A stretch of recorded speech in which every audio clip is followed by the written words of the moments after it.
Okay, welcome to the August 17th, 2020 meeting of the Haywood County Board of Commissioners. Our first order of business will be the Pledge of Allegiance, and after that I'm going to ask our chaplain, Reverend Josh Frazier, to come forward for the invocation. So if everyone please stand for the pledge.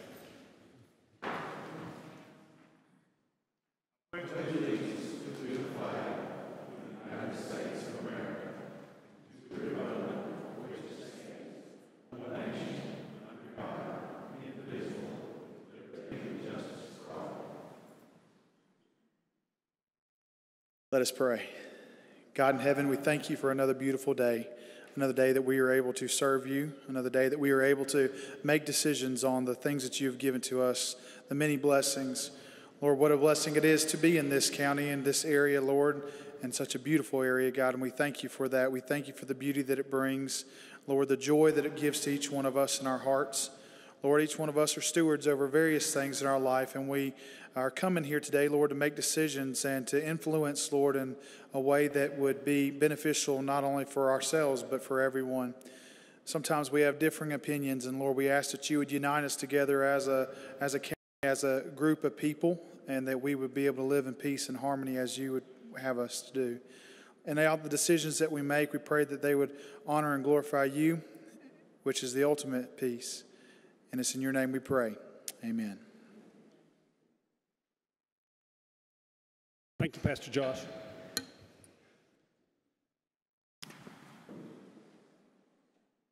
Okay, their next order of business is call for public hearings, and we have none this evening. Our next order of business after that is our public comment session. I have several people signed up to speak, and I'll just go through them as they were given to me. I would just ask that you limit your comments to 3 minutes. Tracy will kind of remind you, and I don't mind you going over a little bit if you'll finish up your thoughts, but if you kind of keep going and going, and I'll kind of stop you. Sorry about that. But anyway, and then also there's some hand sanitizer, I believe, and some wipes there if you'd like to wipe the microphone and or anything like that. And then there's some hand sanitizer. So our first speaker will be Joey Reese. Welcome, Joey.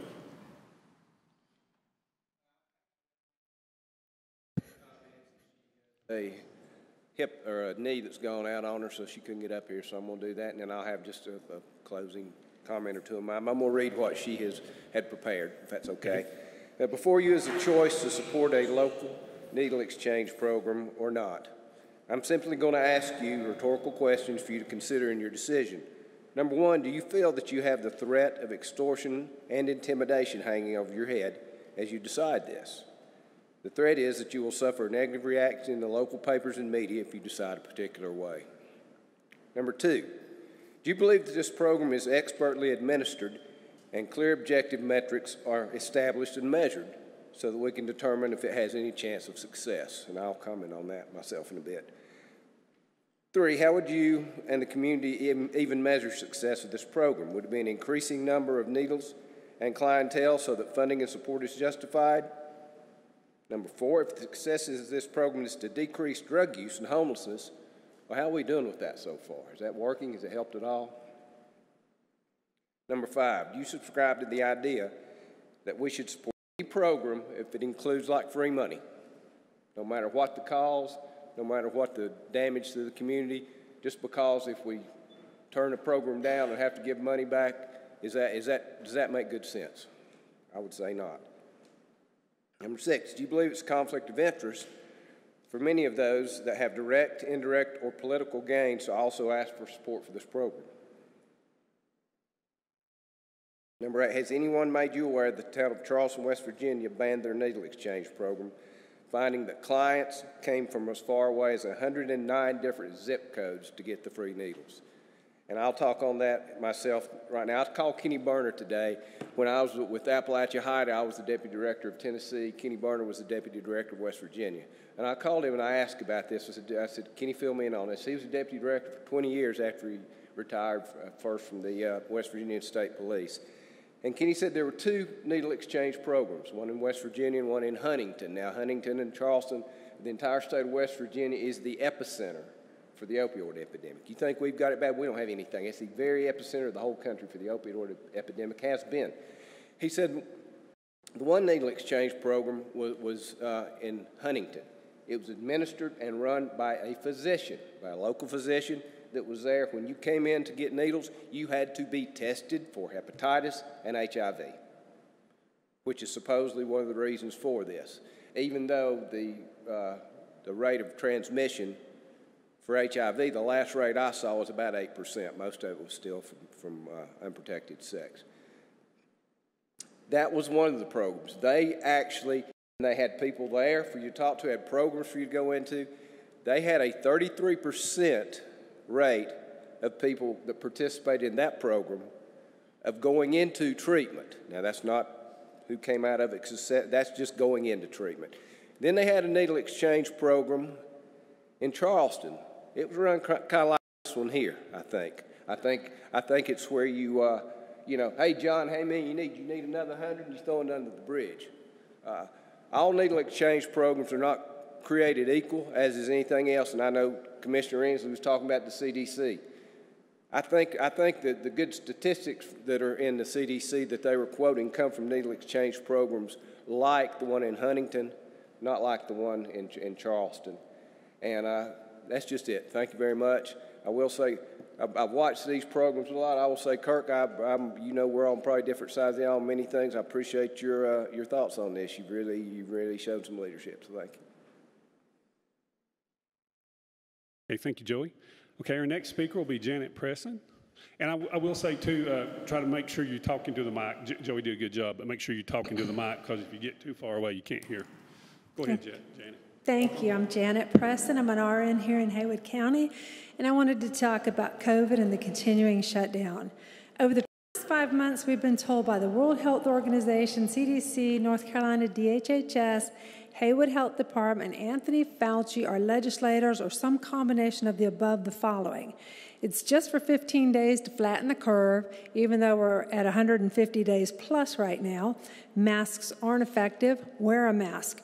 You only need to wear a mask when indoors when you can't socially distance. You need to wear a mask outdoors. You need to wear a mask indoors alone. You need to wear a mask when having sex. You may need to also wear goggles, as COVID may be transmitted through the eyes. COVID-19 can be picked up from surfaces. Then it can't be picked up from surfaces. Pets may be able to catch COVID from infected humans. COVID may be in the ears. Hydroxychloroquine works, then it doesn't work. We desperately need ventilators, then ventilators aren't a good choice for most COVID patients. Wear a mask to protect others, not yourself. We won't be able to reopen the country until a vaccine is available. The COVID-19 vaccine won't be mandatory. The COVID-19 vaccine will be mandatory, and you won't be allowed to work or enter public places without proof you've had it. Masks will be required for the next 3 months. Masks may be required for the next several years. It's starting to feel like we're being punked here, but I think it's more likely we're being tested to see how compliant we are and how easily we will do what authorities say and how easily we will relinquish our rights. In fact, Joe Biden said it's not about your rights, it's about your responsibilities as an American, as he called for mask mandates for every American when outside for the next 3 months. If you want to wear a mask, please wear one. However, please do not try to shame those of us who will not. For starters, you have no idea just by looking at someone whether or not they have a medical or psychological condition that keeps them from wearing a mask. In addition, there is a huge body of scientific published research showing that masks do not protect against viruses such as COVID. Also, if you're really counting on a mask to keep you from getting something, don't be laying it on the podium here when you speak and then putting it back on your face when you're done. I've seen that happen at previous meetings. They put it right down here and then pick it up. And I mean, when more and more people do that, how sanitary is that? You also can't stuff that moist mask in your pocket or purse or on the seat or floor of your car and then put it back on. Medical professionals throw out that mask every time they walk out of a patient's room. You don't rewear. As for COVID, we're bombarded with numbers. Number of tests done, number of positives, number of negatives, number of people isolated, number of people quarantined, and on and on and on. Considering the inaccuracy of some of the tests and some of the results reported, the really important numbers are these two: number of hospitalizations and number of deaths. And then how do those compare to the same time period last year? Anxiety, depression, suicide, and substance abuse are skyrocketing here in North Carolina and across the country. And I mean, of course, those have been a huge problem in Haywood County. These were huge problems prior to COVID, and they have just escalated like crazy. This includes children. We must consider these issues and stop this overemphasis on a primarily mild virus that has a very low death rate. Thank you. Thank you, Janet. Appreciate you coming tonight. Our next speaker will be Lisa Falbo. Okay, welcome, Lisa. Hi, I am Lisa Falbo. I know that name's hard to pronounce. I am co-founder of the SHARE project along with Michelle Rogers, whom has spoken with you guys in previous commissioners' meetings. I have been keeping up, just a little side note, I've been keeping up with the commissioners' meetings through your online streaming, and I appreciate you guys doing that. That makes it very easy these days. I also want to commend the board on the last Monday morning meeting that you guys had. It seemed to me that it was the first real conversation that you guys have had taken place between you guys as it relates to addiction, and specifically the role that harm reduction and the different recovery programs in Haywood County have to offer.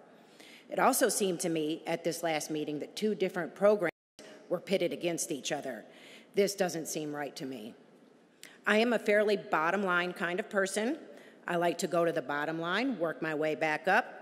And it seems to me that the bottom line in this addiction discussion is that addiction is treatable, but not if you're dead. Now let that just sink in a minute. The basic role of harm reduction is to keep someone alive so they can go get the treatment that's needed. That's the bottom line. If I were looking at it from a layperson's perspective, doesn't that seem like the logical order of things? Keep them alive, let them know about their treatment options, encourage them to get help, direct them towards that treatment, help them get into treatment. Now I realize there's a lot of things I left out there, a lot of details that can't be left out when making a decision. Details like the fact that overdose rates are continuing to climb, especially right now in this time of isolation and physical distancing. That is not numbers put out by harm reduction. That is numerous national organizations that report these numbers. In fact, just last week, nationally, overdoses were up 42% from last year. 42%. Details that, like right now in Haywood County, we track deaths of despair. Details like the fact that addiction is and has been recognized as a disease for several years now. In other words, if you take the clean needles away, that doesn't take the disease away. It's a disease. You just increase the possibility that they will never seek treatment and contract another disease. Details like the fact that funding to one of the only other crisis centers, the department in the Balsam Center, was just cut, forcing its closure. That just was in the newspaper just this week. Details like the fact that harm reduction has about 10 other programs that are more successful than the needle exchange program, and they are never talked about. Details like the LEAD program that has partnered with harm reduction has a success rate that actually saves the county money by keeping substance users out of the criminal justice system. Details like the fact that we are starting to make some advances in Haywood County when it comes to recovery and transitional housing, along with building relationships with the people that need it most. Details like the fact that there are now more grassroots efforts here in Haywood County that are making progress, and we are all trying to work together. We don't need these efforts pitted against each other. Details like the fact that stigma alone keeps people from seeking help. Let me define stigma for you. It's a mark of disgrace associated with a particular circumstance, quality, or person. Are you and I, as representatives of Haywood County, contributing to that definition? Discussion is good, and it should continue, but I hope it isn't just discussion, that it isn't just words you all are saying to keep the haters happy, because if that's the case, you are doing it at the expense of saving lives. Again, there's that bottom line. Addiction is treatable, but not if you're dead. Thank you. Okay, thank you. Okay, our next speaker is Lee Mcdermott. Welcome.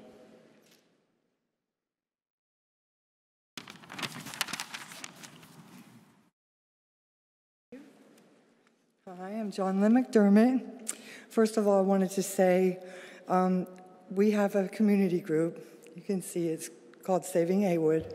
I wanted to first off state that none of us in this group want substance abuse users or people with substance abuse disorder to disappear. We don't hate them. We want them to get help, and we don't want them to be just swept under a rug. We're not haters, but we have a feeling something else could be done. Okay, the biggest criticism about most harm reduction methods is that in some ways it can be compared to enabling addiction. Many substance abusers are fully aware that they have certain safety nets that are provided by harm minimization programs. When they are protected from some consequences of their drug-driven behaviors, and they see fellow addicts are likewise protected, they know that they can continue to use with relative impunity. Looked at another way, these programs can appear implied approval of substance abuse, because in many ways they make it easier for active addicts to feed their disease. Clean needles, overdose, reversal medicines, sometimes free roofs over their heads, most of the rock bottom, quote unquote, motivation necessary for change is lost, all in the name of reducing harm. So addiction can be prolonged by a notion of so-called harm reduction, but nothing will ever be done about the daily physical urges, the psychosocial and psychological factors that are a huge portion of addiction. As long as an addiction continues, the risks and harms continue to add up. Deepened dependence, physical and mental decline, broken families, generational substance abuse, and unfulfilled promise of life. Thank you. Thank you, John Lynn. Okay, our next speaker will be Paul Yeager. Welcome, Paul.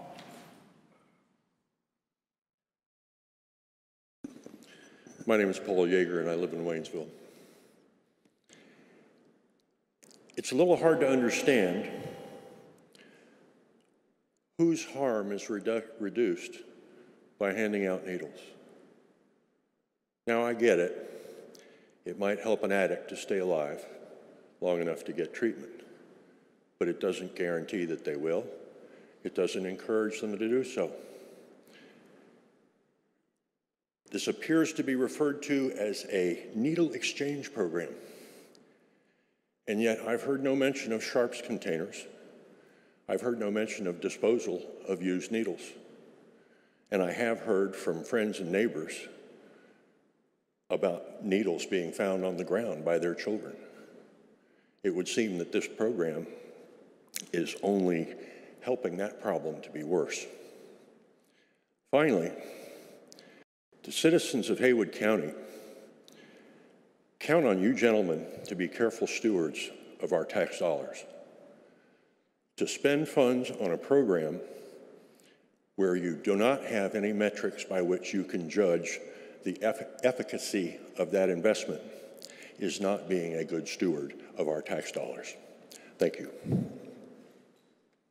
Thank you, Paul.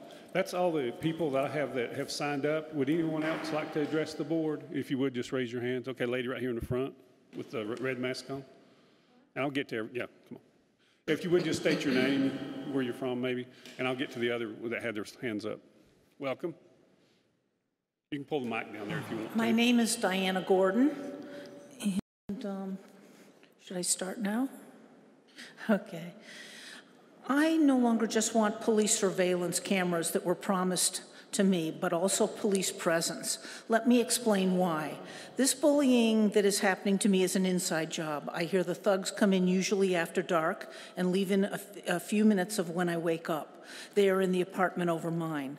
This did not begin here in Waynesville. It started in Leicester 4.5 years ago. I had problems with several neighbors there. One, my chicken and rooster had been killed by a neighbor's dogs, and I took her to court. There were much more situations. Who are the people who are doing this in all the places I have resided? It has been the same category of people. It's the country people, those whose families have lived here before the Civil War. It's not the elderly, it's the young, 18 to 28. I believe some of them having gone to trade schools, learning electronics and more. When I was protesting last in front of the police station, one of these people came up to me furious that the people from the north were stealing her mountains. These people are angry. They see their lands and heritage stolen by developers who cut up their lands and build thousands of houses. They see taxes increasing and find it difficult to survive. Many are prejudiced and hate blacks, considering them beneath themselves. They hate me because I make waves and stand up for myself and what I believe. What do? They destroy everything I own. They're endless thefts. They intercept my calls, cancel my doctor's appointments, and steal important mail from my post office box. For example, my Social Security information and a letter from the ACLU.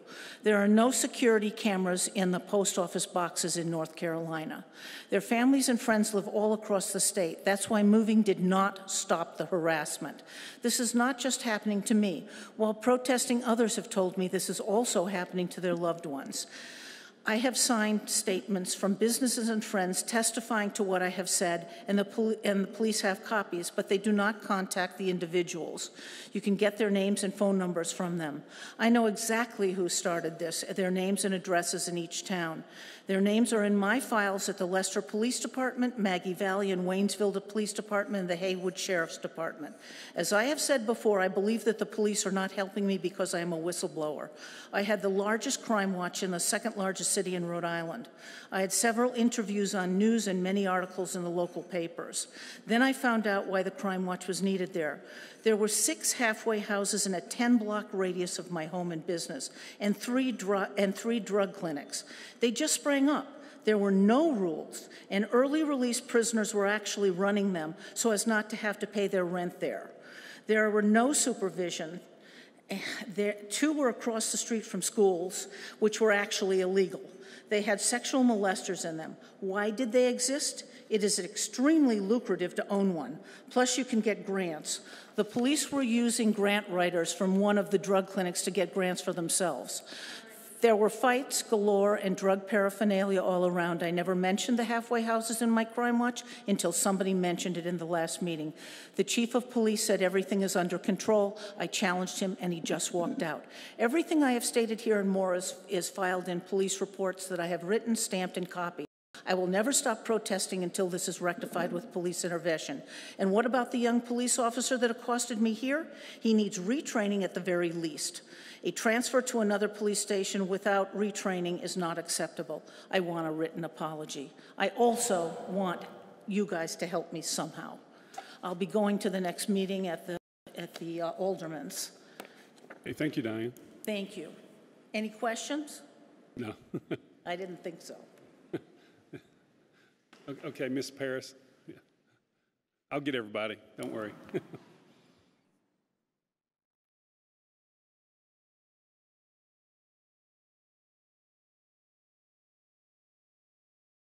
Welcome, Jean. Thank you. Thank you for having me here. I wasn't prepared to speak, but I could not resist. A couple of things that I have heard that are totally not true. Paul Yeager said he had never heard of sharps containers. We have bukus of them. Some of them are laundry jugs or oil can jugs. Some of them are really sharps containers, but they are all viable and usable. And we do have syringe disposal. We send them off to an incinerator in Charlotte. So if anybody has a question about that, you could question us. We do have disposal, and we do have boxes to store. Also, this lady just spoke. I would say to you that most of us in here are country people, and I was very insulted by your referral to country people as being the thugs. There are thugs in every group of people, and this is kind of like the blacks matter, whites matter, people matter, and country is good. Country people know how to grow food. Country people know how to go to church. Country people know how to care about their neighbors. And as long as you go with that attitude about country people, you will get no help in Haywood County. Go back. Okay, thank you, Gene.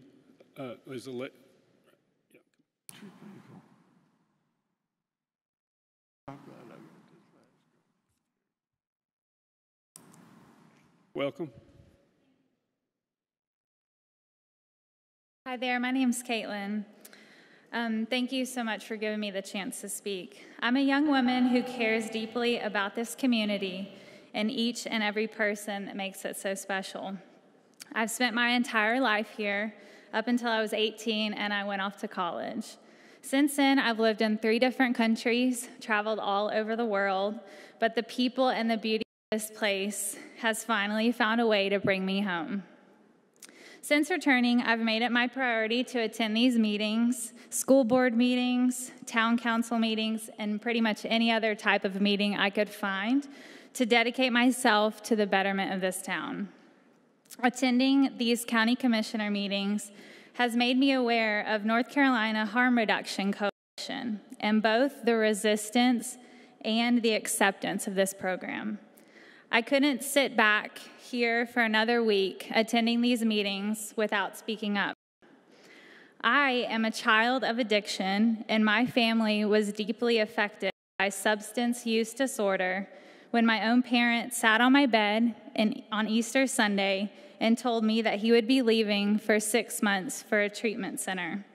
My world stopped, and it hasn't quite turned the same since that day. But my story has a happy ending. My family member was the exception to the rule and thankfully made it through treatment, and they've lived a beautiful substance-free life for over 17 years now. But not all stories are happy endings here in Haywood County. Not all children of substance use disorder in Haywood County are as lucky as I have been. My intention in speaking up here today is to ask each of you sitting up here, our leaders that we've elected in this town, to take a pause, take a deep breath, have a genuine, transparent, and honest discussion about the resources that this program offers, beyond the tiny ones that some choose to focus on. Before a grave decision is made to remove a lifeline for many, I'm asking you, as a member of this community, as a child of addiction, please take the time to know exactly what you would be taking away. Thank you. Anyone else like to speak? Right here, okay. Welcome.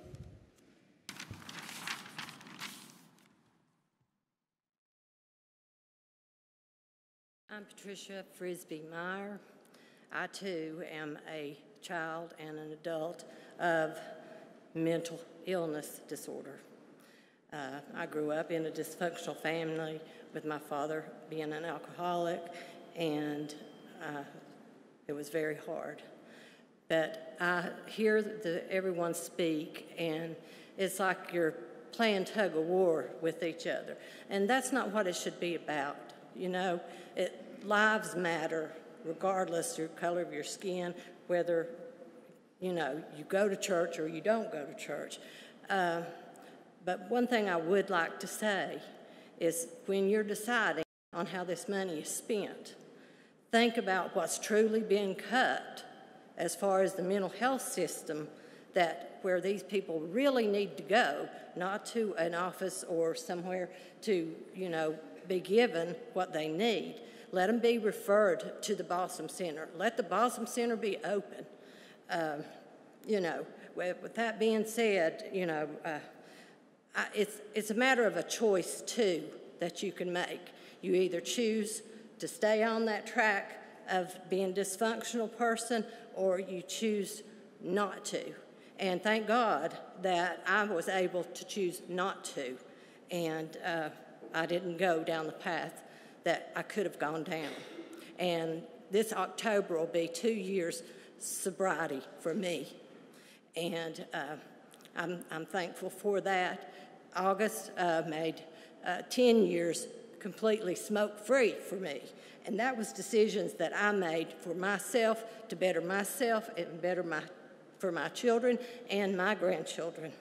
But please think, when you go to vote for this, what the money really needs to go for.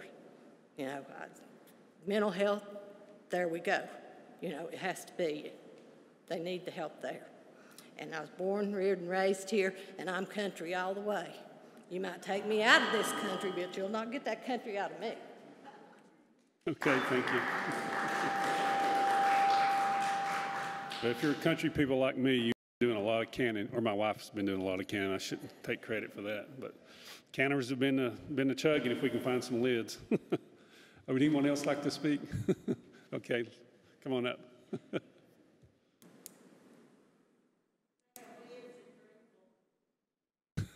Have you? Okay. Welcome. Hi, Kelly Kashella, and as we all know, I'm here to speak against harm reduction.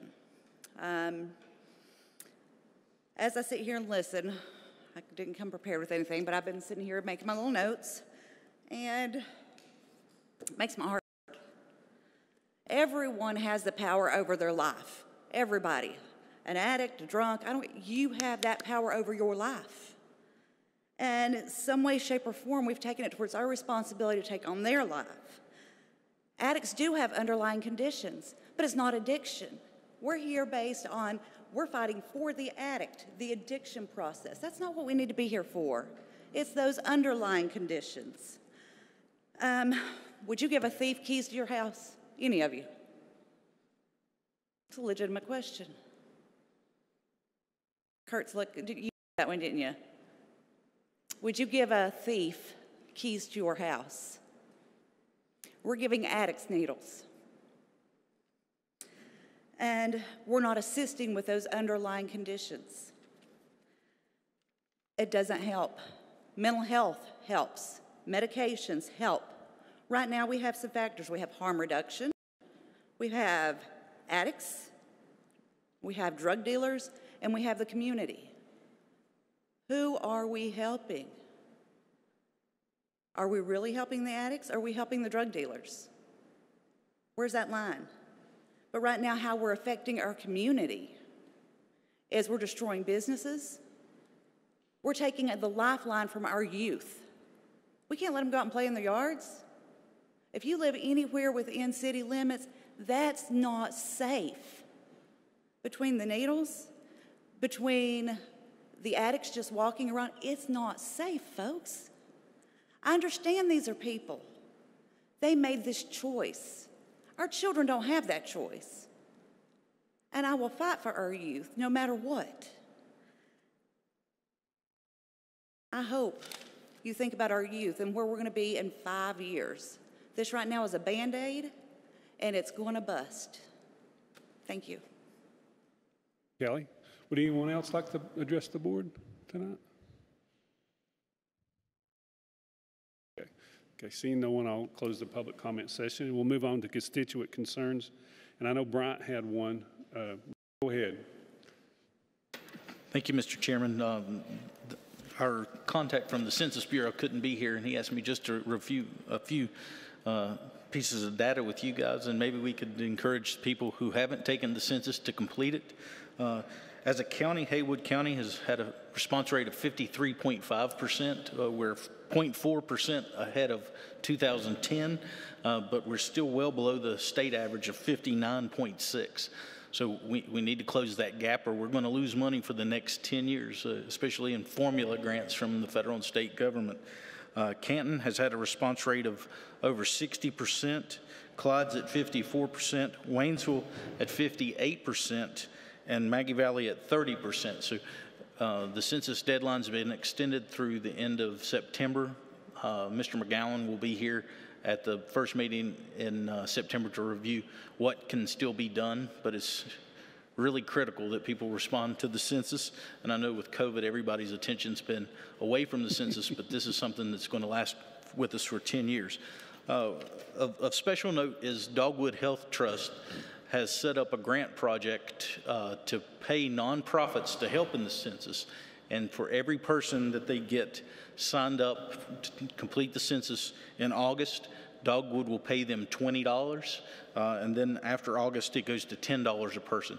I think you can find information if you're a nonprofit and you're interested about that on their website. But that's a good way to make some money for the nonprofit as well as help the county get the response rate up. That's all I have, Mr. Chairman. Okay, thank you, Brian. You know, the census, it's interesting. I've been doing some genealogy research, and when you go back in time, I've been doing some research in the 1800s, and I was following my family, and every 10 years I kind of get an update on them. And that's what the census does. It kind of gives us an update on our country. But on my family, I followed my great grandfather, and every 10 years I could see when his kids left the home and when they were born and what their names were and everything, and what he did for a living, how much the value of his house was at the time, his real estate. So it's really interesting. So I would encourage everybody to, if you've not contacted not the CDC, the Census Bureau to try to get those papers in, because people will be coming around contacting you. So, but anyway, it's a really good thing. Okay, so we got. Is any other commissioners want to say anything? I won't call on you, but just does anybody have anything? Constituent concerns that you want to say? I don't have any. I just had a few comments and texts and phone calls about the harm reduction. Likewise, I've had the same, along with some other constituent concerns that I've got with the staff on and Mr. Moorhead. So I think other than that, I'm good. I know that, Brian, I don't know if you want to give a short update on the communication part. I know we discussed it a little earlier. If you can tell them what the holdup is, just for any of those watching. This is really for the microwave or simulcast system. All of the equipment's been ordered, delivered. We have it ready to go. We've submitted applications to the state. I think it goes through the Highway Patrol to allow us to co-locate equipment. We're waiting on them, but as soon as we get that approval, we'll be able to get it installed, and should take care of a great deal of the problems we've had with our communications. Thank you. Yeah, we did get some questions on that. Did you have anything, Tommy, that you wanted to say? I had a couple, just some questions and comments and constituent concerns about some of the things people spoke about. I also had a couple about the county noise ordinance, and specifically the Smoky Mountain Event Center. They lease the facility for birthday parties and other events to private individuals, and on consultation with Mr. Queen, as they lease that facility, the ones who lease the facility from the Smoky Mountain Event Center, they are responsible for adhering to the governor's orders surrounding COVID-19. And from everything that I have discussed with the Sheriff's Department, these folks do adhere to the county noise ordinance, 10 p.m. So I've investigated that, and it seems to be that everything is in order surrounding those events. So thank you. Okay, I'll move on if anyone, you okay, Mark? Okay, so I'll move on to, I had some comments, but I'll just wait for when it comes up later on this, on the harm reduction. But we did get some information from the state, and I'm sure Ira will be going over that. Okay, our next order of business is administrative agency reports and presentations, and today we have Santac environmental update for the White Oak landfill, and we have Santac Vice President of Corporate Business Development, Ben Johnson, and Santac Vice President of Engineering, Ron Bell, here. So if y'all want to come up, and I just wanted to, this is just for everybody that maybe do not know, Santac runs our landfill and operates our landfill. We appreciate the work that y'all do. So welcome. Thank you so much. It's actually just going to be me today, so I apologize Ron could not make it. Good evening. My name is Ben Johnston. I work with Santec Waste Services. I'd like to just first thank you all for having us, giving us an opportunity to speak about the landfill operations over the past 12 months. So we'll dive right into it. So first, we'll kind of look at the White Oak Landfill annual volume. This past year, White Oak Landfill received 159,793 tons. 71,376 of those originated from within Haywood County, and 88,977 tons originated outside the county. On to the annual host fee. The host fee paid to the county for 2019 and 2020 was $108,113.99, bringing the overall host fee total since 2014 to $626,354.08. So the remaining life for the facility, the total projected permitted airspace for phases 1 through 7 is 9,380,389 cubic yards. The remaining permitted airspace is 6,469,258 cubic yards. The cumulative remaining life expectancy based on Santec's long-term utilization factor is 31 years, and based off today's utilization factor is 25 years. So on to Phase 4. Phase 4 is the current operating cell where we are operating. We completed the cell in November of 2018. However, we didn't move into the new cell until it was certified roughly in January of 2019. Currently, Phase 4 has roughly 7 months remaining before we will move into Phase 5A. So Phase 5A cell construction. Phase 5A is the next cell of the landfill in which we will receive waste. We are currently constructing this cell. It will yield around 500,000 cubic yards of airspace and roughly last about 2 years. We anticipate construction will be complete in December of 2020 and then certified 30 to 60 days following. For Phase 5A, we had to move close to 400,000 cubic yards of soil. Recently, Santec entered into a agreement with or contract with Shamrock Construction to help develop the rest of Phase 5A. When they started operations, we had roughly moved 250,000 cubic yards of dirt and are going to have them finish the last 150,000 cubic yards. All soil being moved right now will remain on site and will be used for landfill operations in future endeavors. So kind of to give you all a few pictures of what the facility looks like right now, this is Phase 5A cell construction. As you can see, Shamrock has some heavy equipment on site and what they are using to move the remaining 150,000 cubic yards of soil. Phase 5 cell construction continue. In this picture you'll see on the right, Phase 4 where we are currently operating. The picture on the left is Phase 5 under construction by Shamrock, which is located directly next to Phase 4. Once Phase 5A is complete, the ingress and egress traffic will be very similar to how you see it in that right picture. And then finally, wanted to just kind of take a look at the landfill vegetative cover. Here are a few pictures you can see of the facility. The picture on the right shows the new stormwater berm we recently installed. The picture on the left is in Phase 2. The stormwater berm currently doesn't have vegetation because we just finished constructing that, but we'll hear shortly. So at this time, I would like to just say thank you all for having me. We'd love to answer any questions you all may have. Okay, anybody have any questions? I know Brandon and Tommy are on our solid waste committee. Yep, we had a very good meeting before this meeting. They gave us our yearly update, and we really appreciate the job y'all done, and thank you for keeping us up to date the way you do. So, and it looks like as the compassion numbers go down, everything, you know, we're good to go for many years. So we thank you. Yes, sir. Thank you all. Thank you so much. Okay, thank you, Ben. Okay, our next item under Administrative Agency Reports and Presentations is the Valya Health Physical Monitoring Report for the year ended July 30, 2020. We have our Finance Director, Julie Davis, to report that. Welcome, Julie.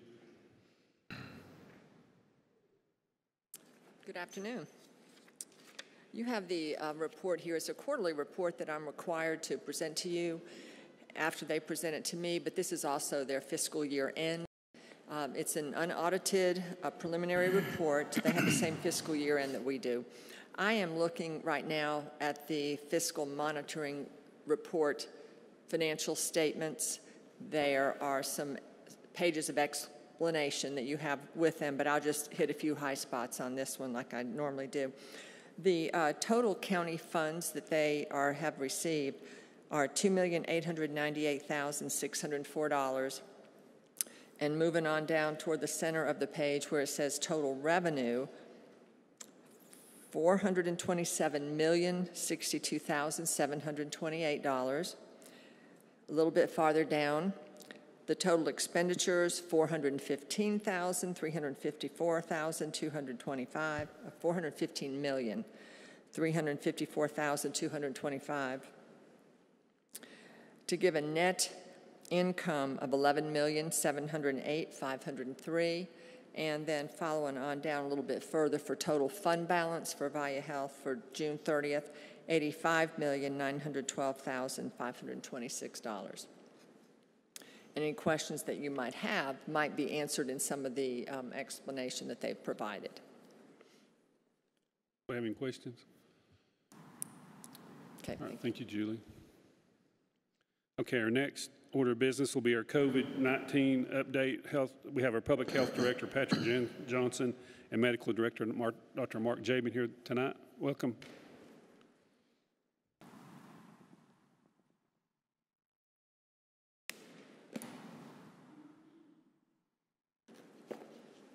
Good evening. Evening, Patrick. Thank you for having us. I'm going to start with these two quotes. Our case number 274, a woman in her early 50s, said, "I wish more people would take this more seriously. I consider myself in good health, and I have never been so sick in my life." And then from Lisa Leatherwood from Silver Bluff Village, she said, "We have had another death this morning. We are sad and devastated by our losses. If you had told me 2 months ago that we would have 24 deaths, I would not have believed you." But that's what our death count is at this point. So ongoing and new trends. So this is what I mentioned previously. We still have people who are reluctant to share information with us. Not everybody, but we still have some people who are just reluctant. This is something that we see over and over again. Work exposure and family transmission. They get infected at work and then they transmit it to their family. In smaller and smaller, there's small groupings, which you'll see over on the new trends. We have small groupings. Not everything is at Silver Bluff or at the 2 clusters we've identified. We have small groupings that we identify. We have travel-related cases that's ongoing. We've only had 6 cases this weekend. We have seen a decrease. 2 of them, typical, travel to Florida, and they come back infected. These are the symptoms that we see over and over again: chills, sweats, fever, headache, loss of taste and smell, diarrhea, cough, and dizziness. Those are not mild symptoms. We see that repeatedly. And then cases slower to recover. That has been something that we've seen. And then I will say, now that we're seeing a decrease in cases, we are seeing better mask usage. I see it whenever I'm out. We really appreciate that. I think it's having an impact. We have seen last week a decrease in cases, and over the weekend a decrease in cases. The newer trends, we did have that really big spike at the end of July, at the beginning of August. And it was because of the outbreak at Silver Bluff, and then that spread across. It got into the hospital. There was an outbreak there. And then I will explain that in the next slide about what the impact. You'll see that. We did see a decrease in the first 2 weeks of August. We're very pleased with that. We did have an outbreak here, outbreak and then clusters here, and clusters in Jackson County. If there's a cluster in Jackson County, you can be assured that there are going to be Haywood residents who are impacted also. The deaths, that's up to 24 right now. And then we're now seeing events being mentioned by people who are positive. That's what they're saying is their exposure. And we're linking smaller groupings. Necessity is the mother of invention, so when these cases spiked, we really had to make a lot of changes. And so Amy Stevens and Allison Richmond really had helped us considerably with our processes. So now we have really made some big changes with how we are managing our numbers. And then because of some vacancies, a prenatal nurse left, and so our clinic supervisor, who was one of our main COVID employees, had to start doing that clinic. We had to get some helpers in HHSA, in economic services. We've had 4 people helping us and 2 people in environmental health. We have had our communicable disease nurse resign. We've had a school nurse resign. So again, we've had to make some changes in our processes just to be able to manage the big numbers. And this will help us going forward. So, and if you take a look at this slide, this is our cases across the entire time we've been doing this up until the beginning of August. And it shows the impact of long-term care cases. What you see here is we have had cases in our community, and then it makes its way into a long-term care facility. And then how that increases cases overall. One outbreak and 2 clusters in Haywood County have accounted for 59% of the overall cases. So that kind of multiplies the cases. And that really shows the big spike overall in the beginning of August, and that really just was overwhelming to us. And now you see it going down, and you'll see with Dr. Jabin's slides, you're going to see even a bigger decrease. In early July, we started to look at what is really the impact on a daily basis, not just the overall number of cases, but how many people are in isolation and quarantine, which we started to call our COVID working number. And we looked back at the beginning of June, and that number was as low as 25, and then we started to see it creeping up. At the beginning of July, it was in the 70s, and then it really started to grow dramatically. It got into the 300 range, and it hit as high as 377 that 1 week, and that meant about 200 plus are in quarantine and 100 plus are in isolation. Today, we saw our first dramatic decrease. We have 104 in isolation and 205 in quarantine, or 309. So now we're going to start seeing that drop dramatically. What do I think that's all about? I do believe, I've been seeing it when I'm out and about, more and more people are wearing masks, more and more people are taking this seriously, I believe. We're starting to see the impact. I think people have seen what happens when it gets into a long-term care facility. I think people see that this is really having an impact. They know it's actually killing people, so people are taking this seriously. So we're really hopeful that people are taking this seriously right now, and we're seeing a decrease in cases.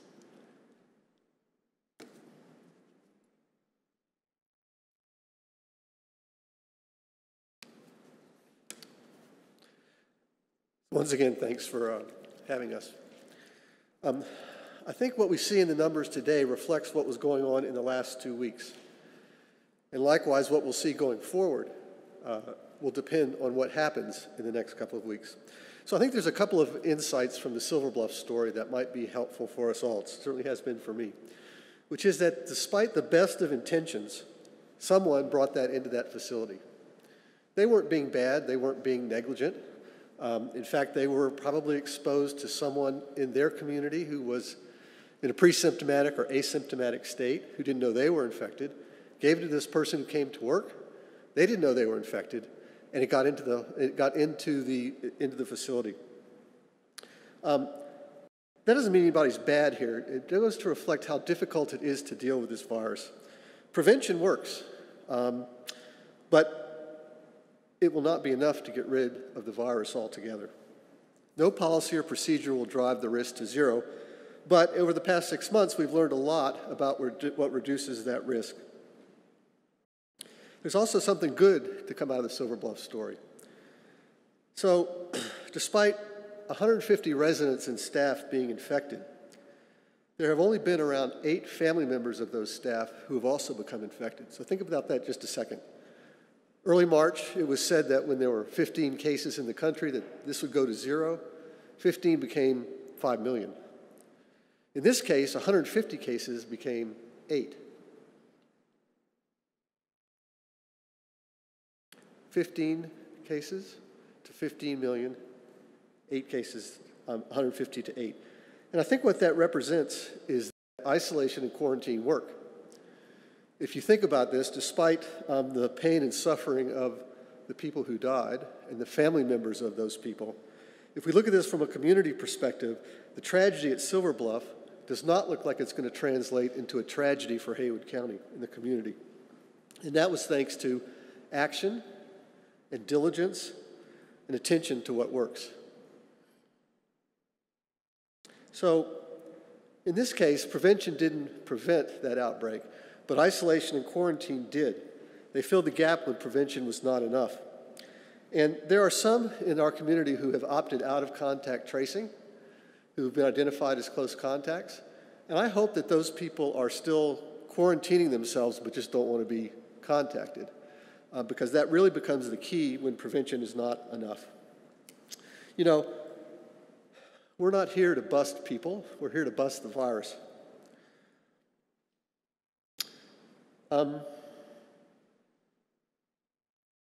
There are those, however, who want to tell us that this is no big deal, it will magically go away, and yet we can see with our own eyes that maybe our experience or your experience or the experience of somebody close to you doesn't quite fit that belief.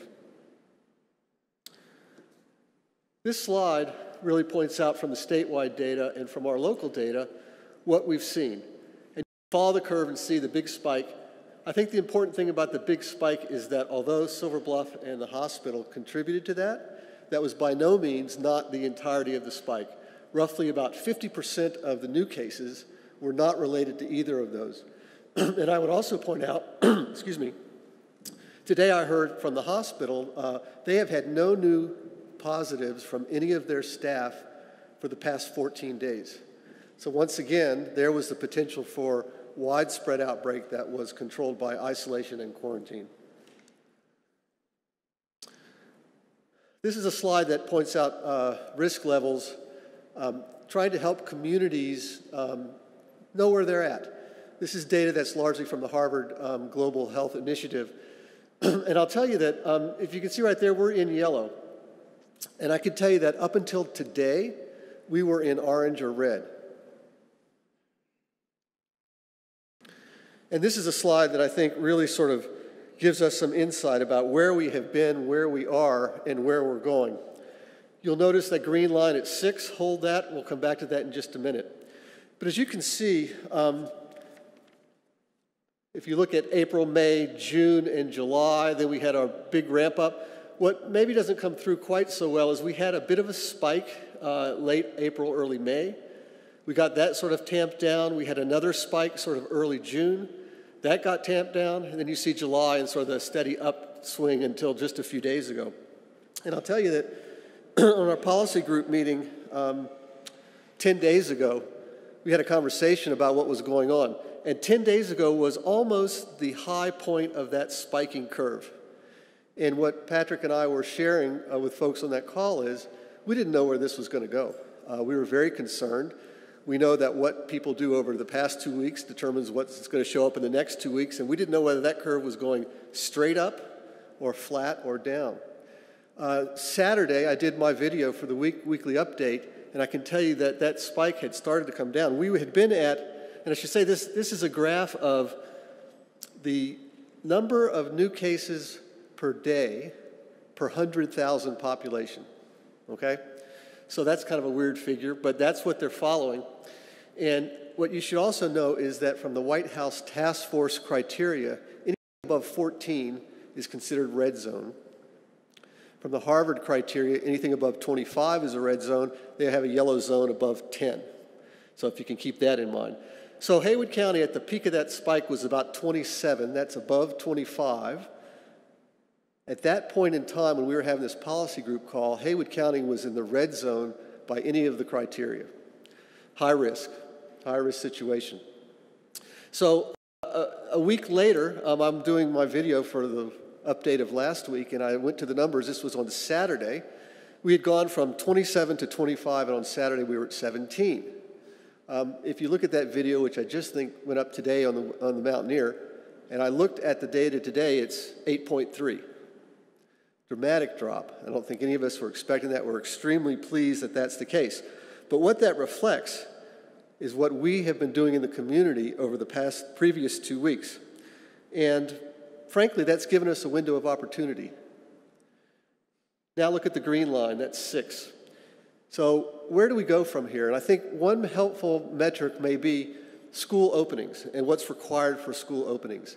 And if you look at the data from across the world at places that have been able to open their schools safely, then it really depends not so much on the individual actions that the school takes, it depends most entirely on the prevalence of disease in the community, such that communities with higher prevalence were not as successful, places with low prevalence were. So what is low and what is high?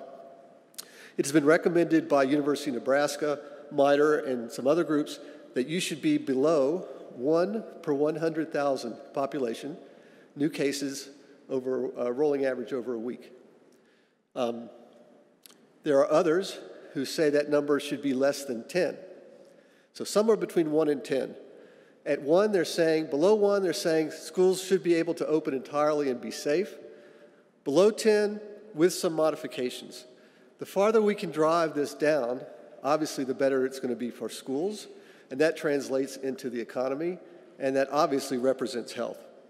So we have a window of opportunity right now. Look where our curve is going. We're down to 8.3. We need to get below 6. 6 represents 10 per 100,000. Our population is 60,000, so that would be 6 of that. So that's our marker right now. The more we can drive this below 6, the better it's going to be for all of us. And I think there's been a lot said about our rights and our freedoms not to do things. But here's a situation where we also have rights and freedoms to do things. And, every tradition emphasizes good action, action for good. And with this pandemic, we know what that action now means. It's the things that we've been hearing most recently from public health, 3 W's. In Haywood County, we're talking about show a COVID IQ, which is isolate as soon as you get sick, quarantine if you're asked to do that, and if you're a close contact. Follow the golden rule of gathering. Gather together as you would have others gather with you. And I would ask people, if you don't want to do all that, that's fine. But the bottom line for me is avoid crowds. And if you can't avoid a crowd, put a face covering on.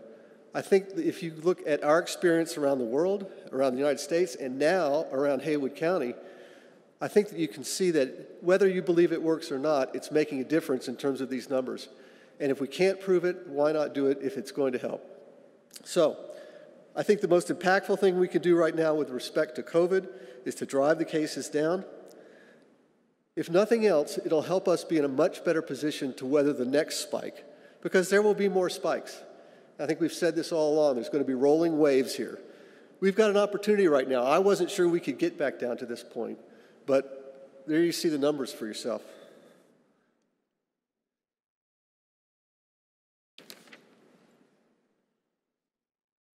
Thank you, Dr. Javen. Dr. Javen gave a talk to the chamber about a week ago, and he came back with this award. We were really extremely pleased to get this award. We didn't even know we were eligible for this award. It was a great morale booster for the health department and HHSA across the entire agency, and I just wanted to share it with everyone. We were really, really pleased to get this award, so I just wanted to share this. So if you all have any questions.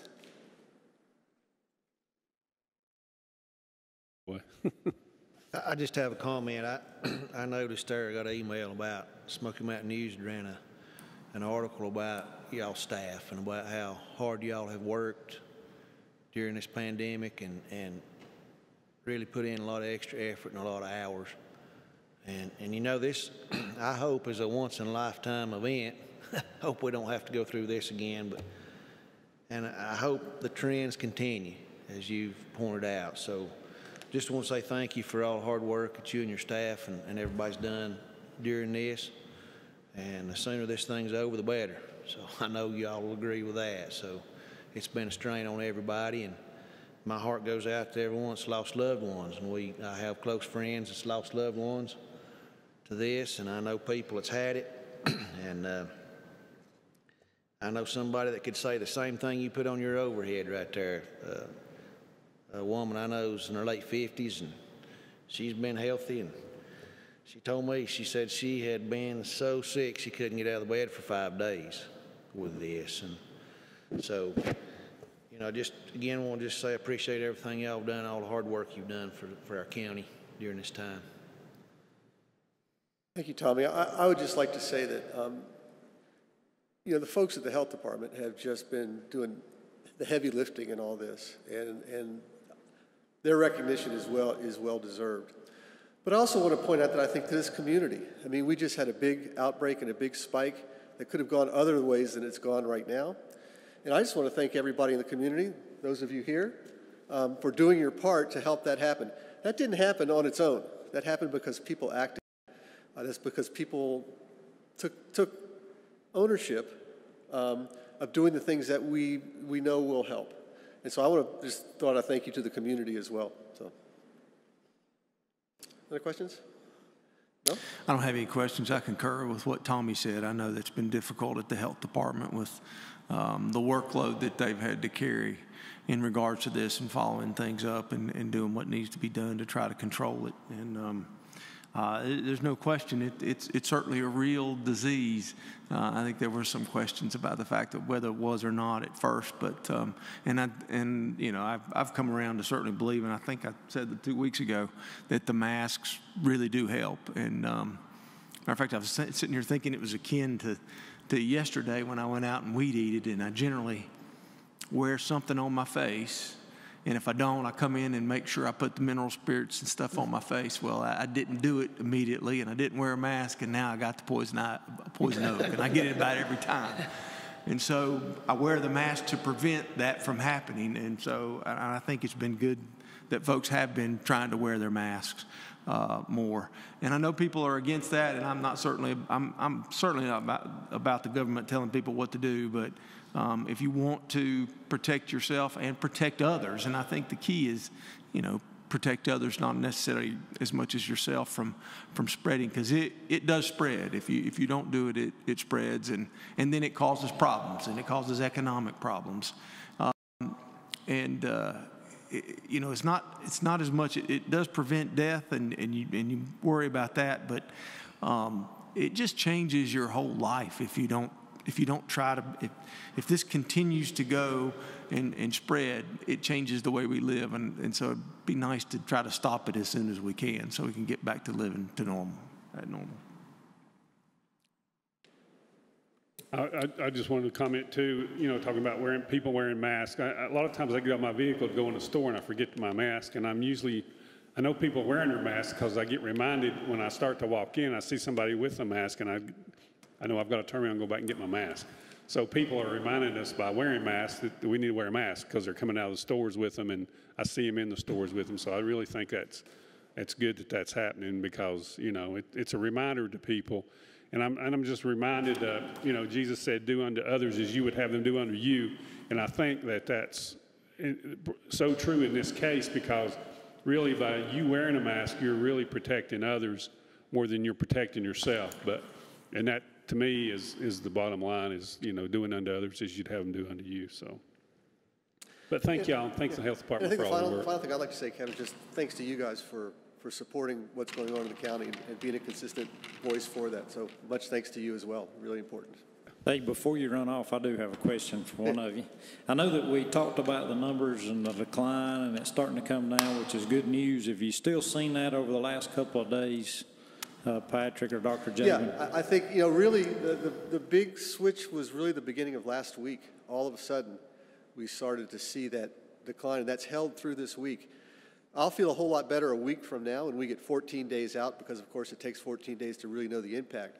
So if we're having this conversation next Monday and it's still staying at these numbers, then I think that we can say we've weathered this spike and let's get ourselves in a good position for the next one. Yeah.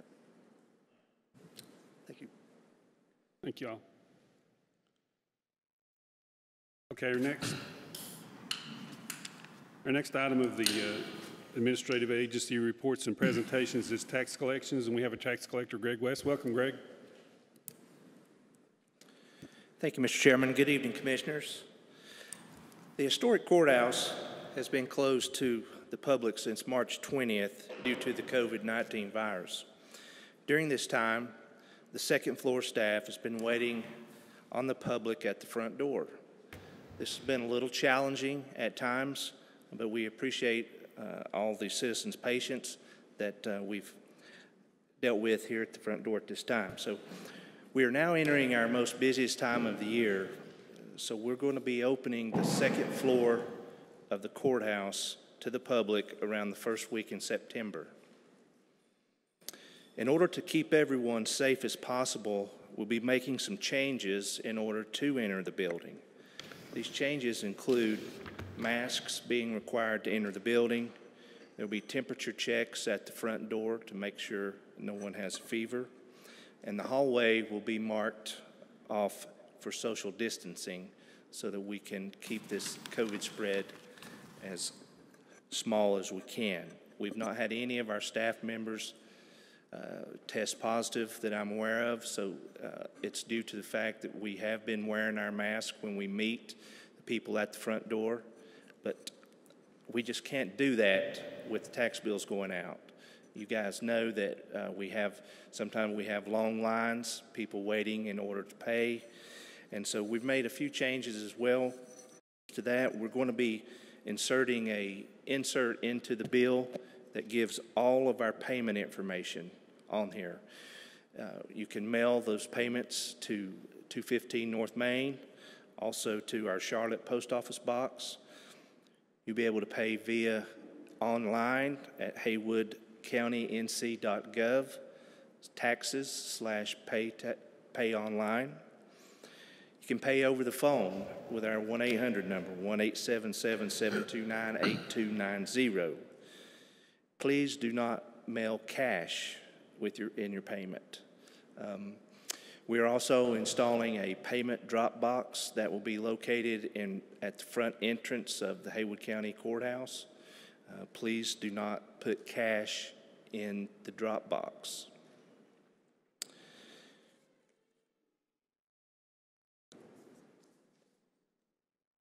Taxpayers that have more than 10 bills require quite a bit of time, so we would like to ask those taxpayers to call the office and make an appointment. We'll be glad to sit down like we normally do and make sure to take the time to get it right. This is something we've been working on with our Director of Operations, Chris Boyd, and our County Manager, Bryant, to try and keep our staff as safe as possible as well as our citizens. during this time. So we know this COVID thing is ongoing and changing as it goes, so we're flexible going forward. These changes, we'll be making changes as we go along to best serve the citizens. So I'll be glad to answer any questions that you might have. So we're going to be able to open, the second floor is going to be open with these requirements for them to come in and pay their tax bills. That's correct. Okay. They'll also be able to go to the Register of Deeds, Assessor's Office, and Land Records.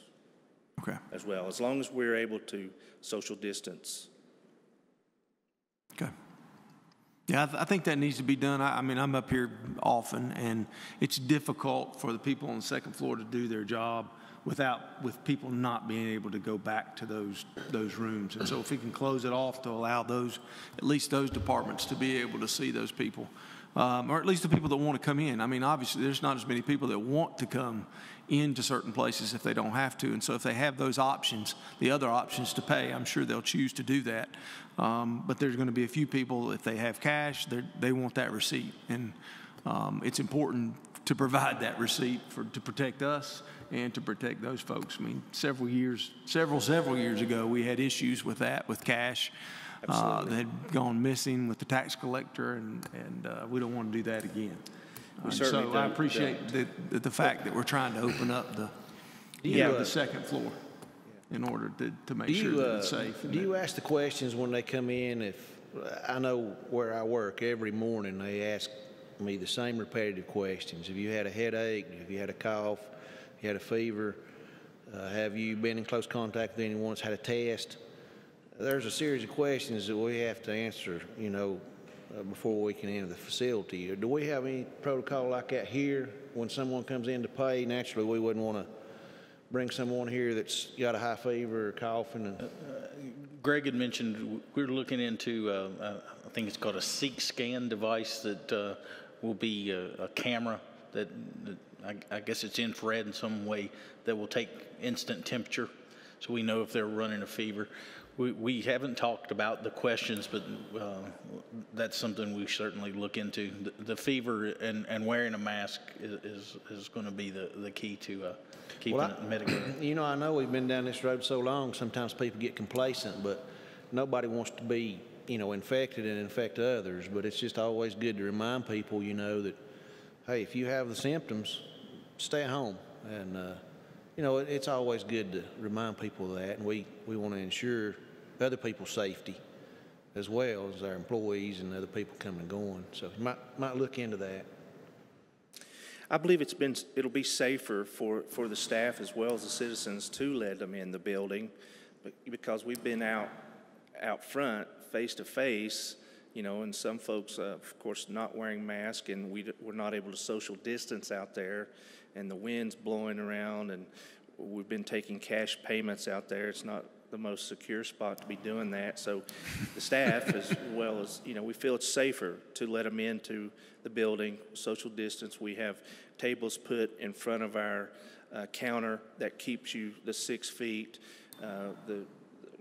Chris has installed sneeze guards in all of our offices. We have plexiglass up now in front so that, we can guard against sneeze and air droplets going across. It's not perfect, but it is better than nothing. And, it's going to be busy, and we certainly appreciate everyone's patience, and we'll do our very best to give the best service that we can. I mean, what I've seen, the precautions that have been installed are better than a majority of the public places that I go. Mm-hmm. So I think if we can enforce those guidelines, I think that these folks will be safe. Part of it is out of necessity because we have such small offices. If Sherry's office and Register of Deeds, one was to get it, it's likely they all would. So we've been very careful because it could wipe out not death, but it can take an office and shut it down for a couple of weeks, and we can't afford that. So we've been very cautious, and hopefully this approach keeps the virus from hitting staff in our courthouse. Okay. Does anybody have any other questions for Greg? Thank you, Greg. Thank you. Okay, our next order of business is adjustment or discussion of agenda, and I have nothing. Does anybody have any discussion or adjustment of agenda? Okay, our next order of business is the consent agenda, and I have several. I'll just move through these. If you have any questions at the end, we'll come back. Our first item of the consent agenda is the request approval of the August 3rd, 2020 regular meeting minutes.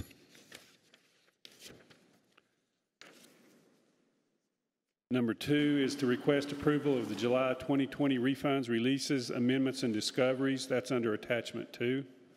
Number 3 is to request approval of the July 2020 tax collections, updates, and refunds. That's under attachment 3. Number 4 is to request approval for public fireworks display at Chestnut Ridge Event Center on August 29, 2020, September 3, 2020, and September 19, 2020. That's under attachment 4. Number 5 is to request approval of refund of excise tax overpayment in the amount of $110 to be paid from the Register of Deeds excise stamp tax account. That's under attachment 5. Number 6 is to request approval of the revised memorandum of agreement between the USDA Natural Resources Conservation Service and the North Carolina Department of Agriculture and Consumer Services Division of Soil and Water Conservation and the Haywood County Soil and Water Conservation District and Haywood County. That's under attachment 6. Next, number 7 is to request approval of a resolution of the Haywood County Board of Commissioners authorizing the negotiation of an installment financing contract and providing for certain other related matters for 1, the purpose of building a health and human services building at Haywood Community College for classrooms and labs for the nursing education program, and 2, to refinance of an installment financing contract with Bank of America dated October 1, 2010, and that's under attachment 7. Number 8 is a series of budget amendments, is to request approval of budget amendments for fiscal year 2021 from the General Fund, Emergency Management, $82,624 to appropriate federal PILT funds from the fund balance received after the beginning of the fiscal years to pay for responses on federal land. Next is from the General Fund, the library, $3,630 to accept and appropriate state library funds for the purchase of wireless hotspots to be loaned out through Waynesville and the Canton libraries. That's under attachment 9. Next is the General Fund Public Safety, the Sheriff's Office, $119,487 to reappropriate the cost of vehicles ordered by the Sheriff's Office that did not arrive by the end of fiscal year, under attachment 10. Next, from the General Fund, the Health and Human Services Agency, Health, $32,057, federal CARES funding from the Division of Public Epidemiology for prevention and preparedness for the coronavirus response, under attachment 11. And the last one is from the General Fund, Health and Human Services Agency, Health Dental, which is $20,000 local funding from the Haywood Healthcare Foundation to provide critical dental care to indigent patients at minimal cost to citizens in need. That's under attachment 12. Does any commissioner have any questions on the consent agenda? Okay, hearing none, I'll entertain a motion. We approve the consent agenda as presented. So moved. Is there a second? Okay, is there any other discussion? All those in favor signify by saying aye. Aye. Okay, anyone opposed? Okay, it's unanimous. Okay, next we'll move to our order of business is the regular agenda, and we'll move to the request approval of order of collections.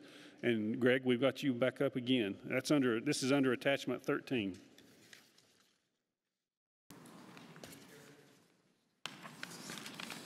I'm here to request approval of the order of collections for the year 2020. This is something that we do every year. You guys have to give us the permission to do our job.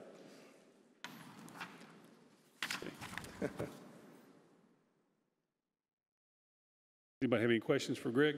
This is something, like you said, we do every year. It's a yearly ritual. So moved. Second. All those in favor indicate by saying aye. Aye. Anyone opposed? Okay. That's unanimous. Thank you, Greg. Our next order of business, our next item of the regular agenda is to request approval of a contract with the North Carolina Harm Reduction Coalition, which is responsible for assisting Haywood County in meeting community linkages to care grant requirements in the amount of $77,360 to be paid from grant funds, and approval for Haywood County Manager to sign said contract. And we have our Health and Human Services Director, Ira Dove, and Health Education Supervisor, Megan Hauser. Welcome, Ira and Megan. Thank you.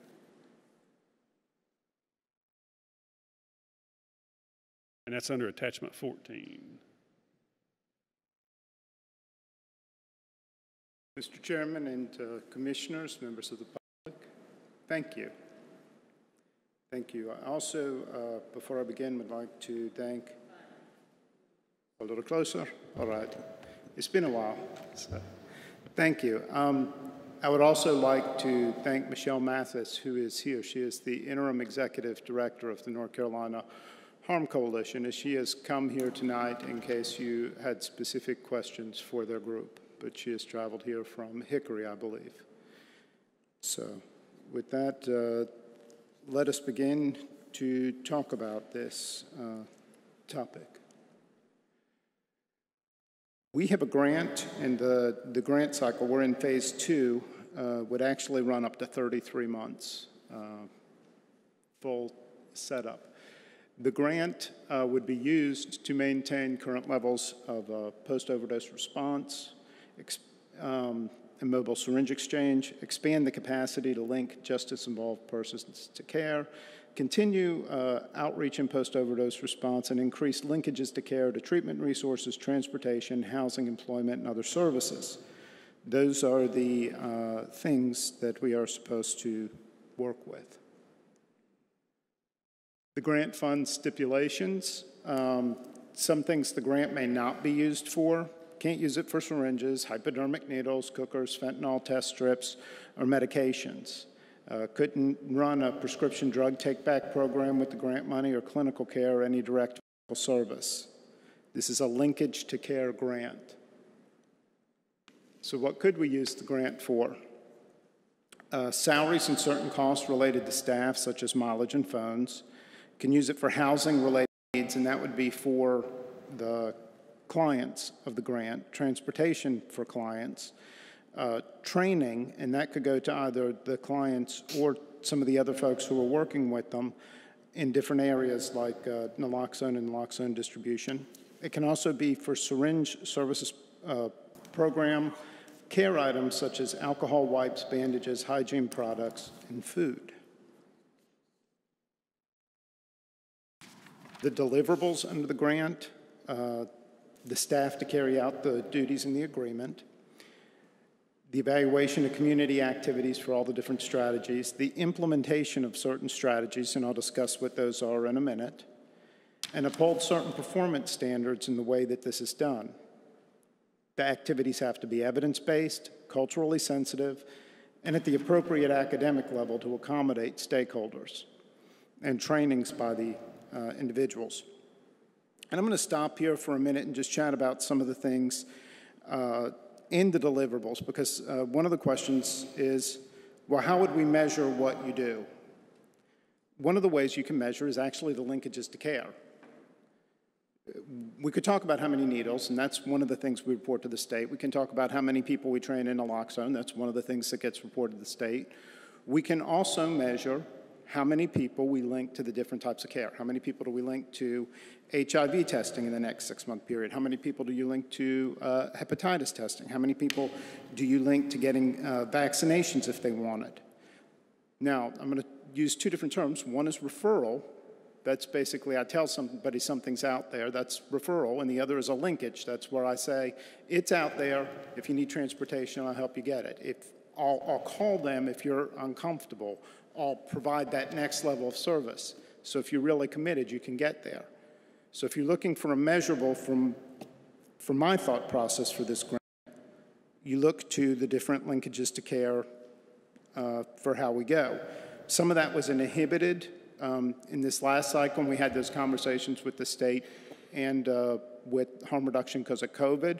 So one of the things we're going to have to do is be creative is how to link people with these different resources in the age of COVID. But to me, that's what this grant is really about. That's the heart of it, and that's how we all need to measure success.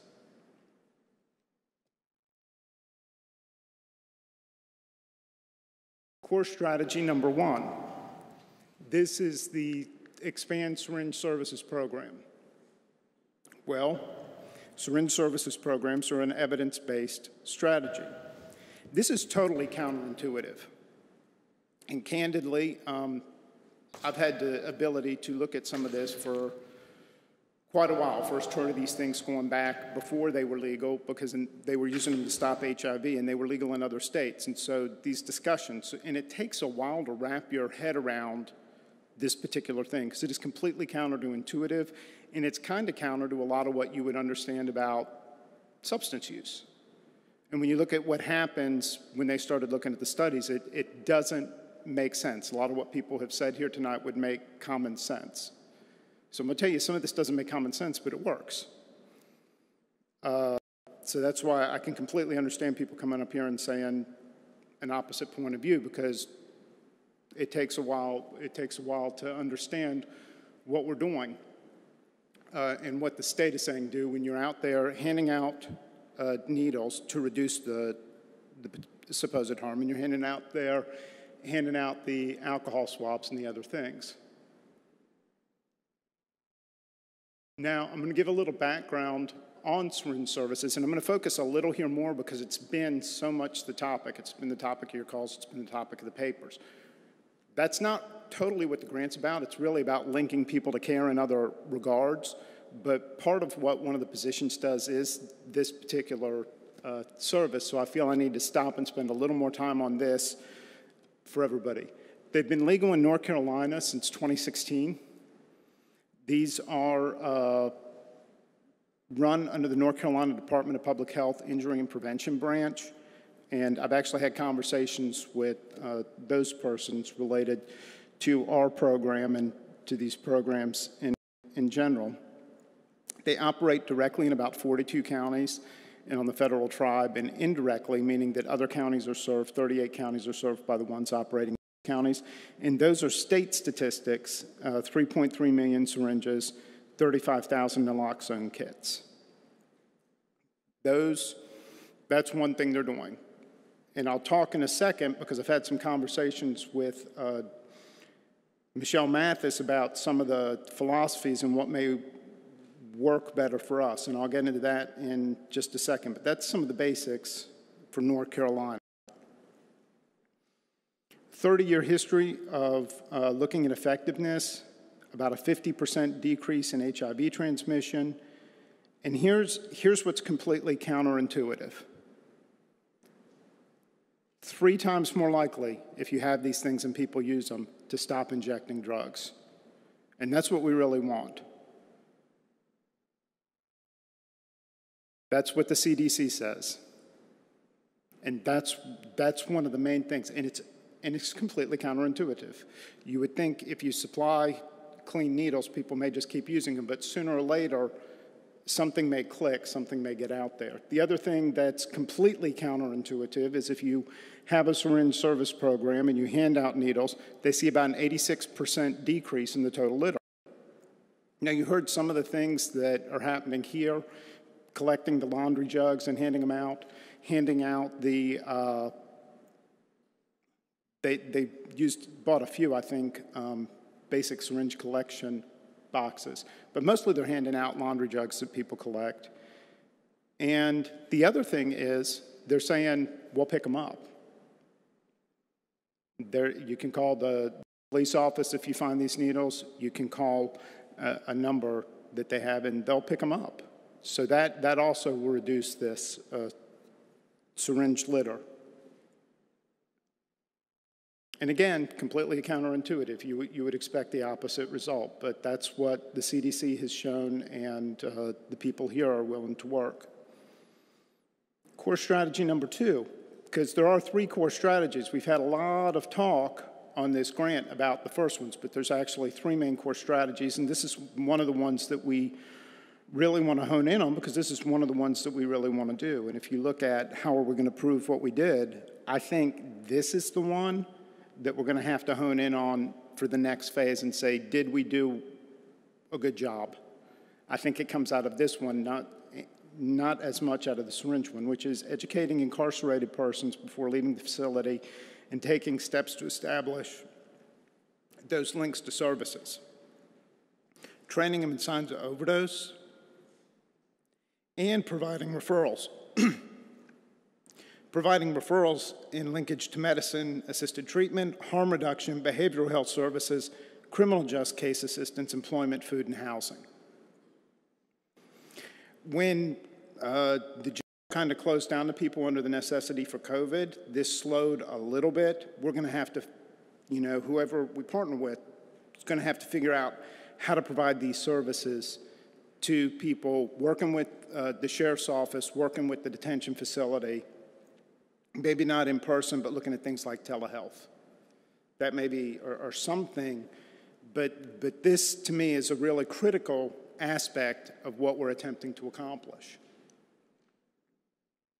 Third strategy, we have post-overdose response, continuing to engage partners in developing a plan, continue to see how many resources we can pull together to refer people to and link them to, and develop and implement the clear process for follow-up with people who've overdosed.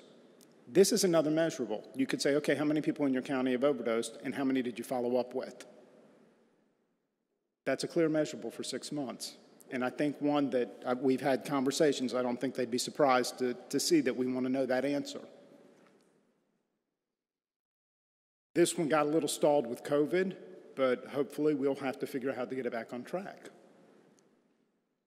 I'm going to turn it over to Megan Hauser at this time, who we've already introduced, on the deaths of despair data.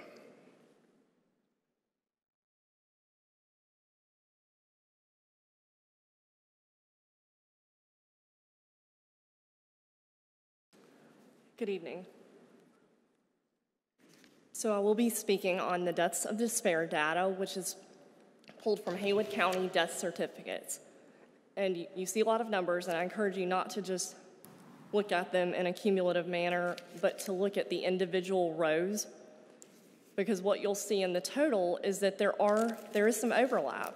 You're going to have deaths such as suicide that may have involved alcohol, drugs, some substance. So we don't want to necessarily add the suicides and the alcohol and the drugs all together because, again, some of those are going to be the same instances. You'll also note that there are some pending deaths where we don't know the cause confirmed at this time because lab results can often take a long time to come back. So you'll see pending investigation numbers as far back as 2017 listed on here, as well as going up through 17 pending deaths for 2020 that we're still waiting to find out were they one of these deaths of despair. Okay.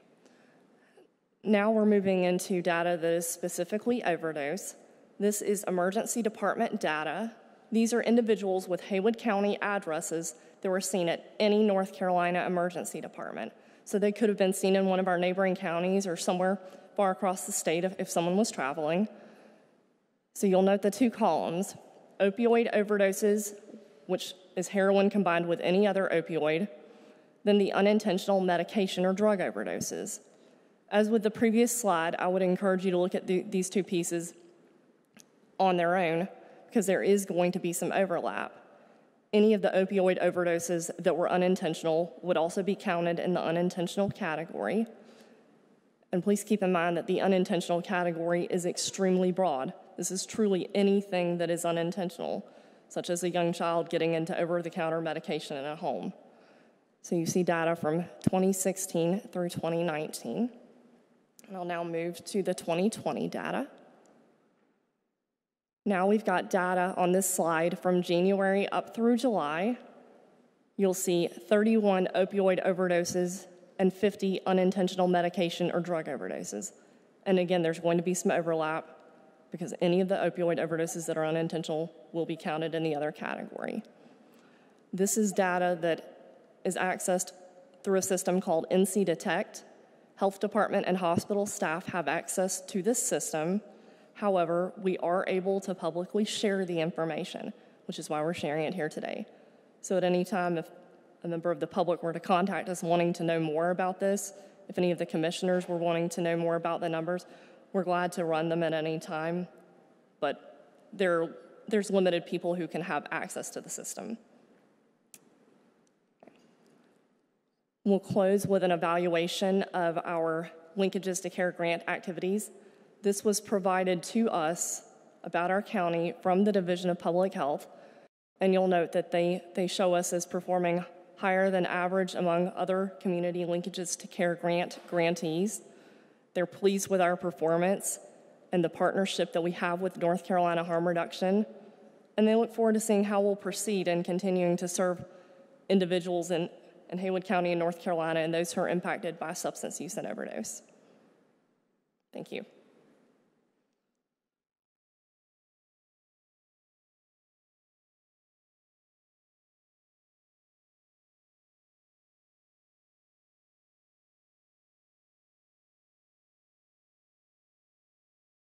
Now, do you have any questions for either us or Ms. Mathis, who is here? Well, I know we got an email from the state, from the Department of Public Health from the state, and they had basically reviewed our program that we have here. And I just had some comments from that email. They've got that Haywood County demonstrated excellent progress in their linkage to care and outreach services, and that Haywood County is at the leading edge of implementing these public health strategies. Thought that was good. And then it said for community linkage to care funding, Haywood County's application scored the highest among 34 local health department applicants. So I think that that's great that, you know, we're the highest, I guess, that scored in that.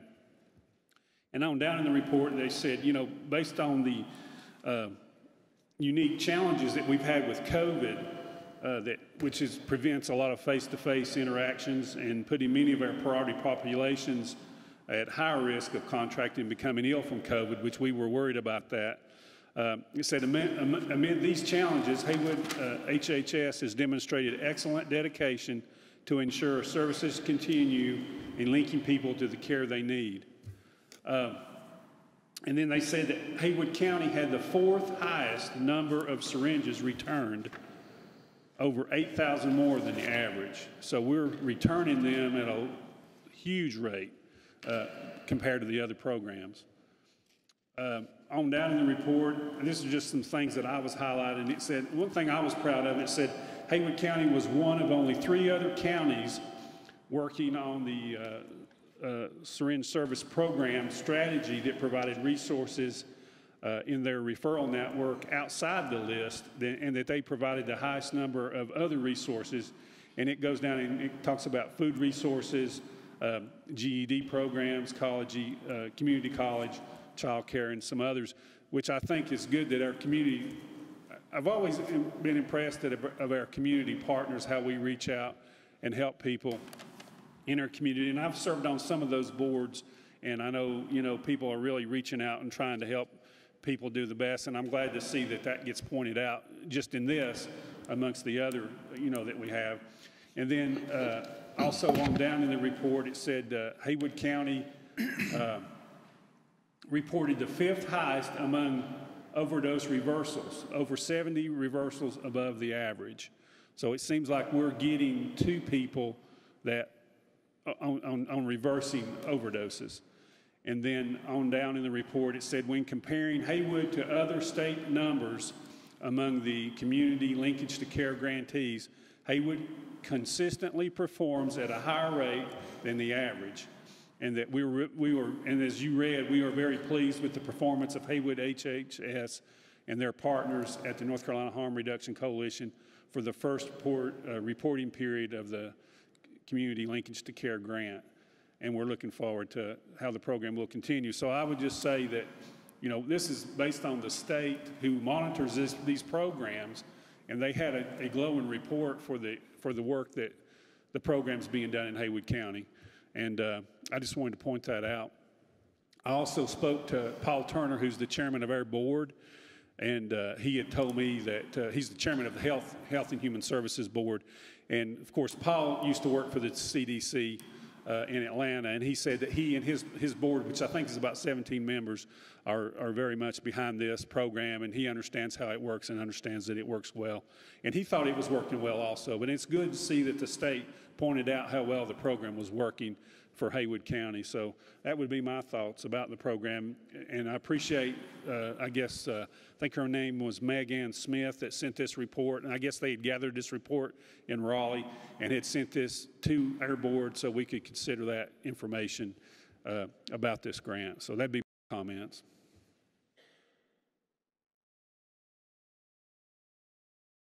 And anybody else can. Did you say Miss Mathis is here from Hickory? Yes. And would she like to speak to us about it and give us her thoughts?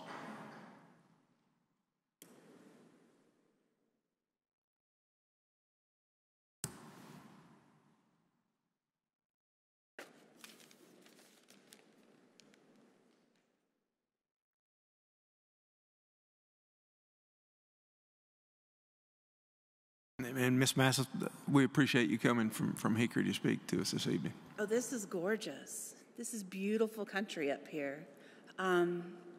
First of all, thank you, commissioners and those that are here.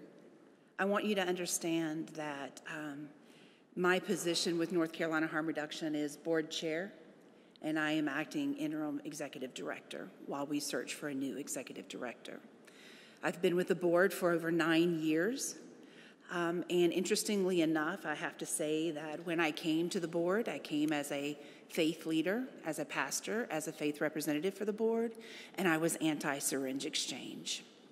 And it was through my work with the North Carolina Harm Reduction Coalition that my heart and mind was changed about the necessary need for this work in saving lives. So I understand that the bridge between abstinence and syringe exchange, which actually is only one of 25 services that we provide that are outlined in this proposed contract. But it can be a difficult bridge. I also would like to acknowledge and appreciate those that have come here to express their opinion. I hope, even though we may disagree, that we can be agreeable in that disagreement, because I think that that's where communication takes place. I would also like to say that in the opening public comments that someone made several referrals to the programs that have happened in West Virginia. And I've been there on the ground and I've seen those. I was actually there in January. And some of the data that you were given about that is a little misleading. But what I will tell you is that for the North Carolina Harm Reduction Coalition here in Haywood County, we have a 48% linkage to care rate. Last year we served over 200 unique individuals in this county, and we had over 100 individuals that we linked to services. So when we talk about linkage to care, that is something that we can prove, something that the state obviously recognizes. Our reports are done annually, and we do compile that data on a regular basis. One of the things that I've spoken with Ira about and some other individuals in this room is the fact that harm reduction is so much more than syringe exchange. It truly is extending life and extending the opportunity for that next positive step to individuals. If abstinence-based services were all that worked and that was all that we needed, then that would be wonderful. But what we realize is that we have to have multiple partners in this journey. And abstinence-based services are wonderful. And harm reduction is not abstinence-based. We're not anti-abstinence-based. We're not pro. We are simply trying to reduce harm, as someone earlier mentioned, so that individuals have that next chance to make the right choice, the positive choice, whatever that may look like for them. So please understand that when I stand here and I talk about harm reduction, I noticed that when y'all came in, you all had on your masks. That is harm reduction, because there's a disease that you don't want to catch. A syringe prevents people from getting a disease. You chose to participate in a high-risk behavior to get here using motor vehicles, most of you, I'm sure. That's a high-risk behavior, getting into a car. But you did that because you had an outcome, and that outcome was to serve your people. You use a seatbelt, you obey traffic laws, that is harm reduction. We enable people who also engage in high-risk behaviors to reduce the negative consequences of those behaviors so they can ultimately reach the destination that they want, which may be family reunification, which may be to get a job, which may be to quit living a chaotic life. But they need someone that's there, that has lived experience, that knows what the journey can look like, and also what the journey can look like on the other side. That is harm reduction. That's what our staff does.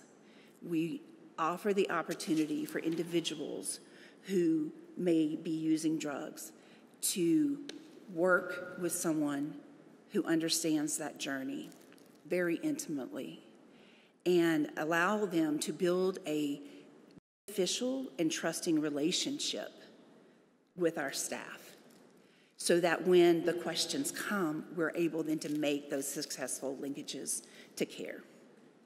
That's harm reduction, and that's what we do. I realize that harm reduction for a lot of folks is a very scary word. And again, it's not for everyone.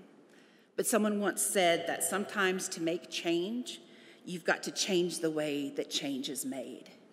And this is a way of changing the way change is made. We recognize that for some folks, it's controversial. But for other folks, it truly is a life-saving measure. And those lives are worth just as much as the ones that may not agree. I thank you for your time. And I also would like to say, someone talked about having all the linkages to care even outside of what we normally do. That's what country folk do, right? That's what country folk do. Now, I'm from the country, not from North Carolina country. I'm from Texas country, okay? So I'll clarify that. But community in the country, in rural settings, reaches out and helps their neighbor, whether it's to plow a field or to shear sheep or to make sure they have an opportunity to live to see the next day.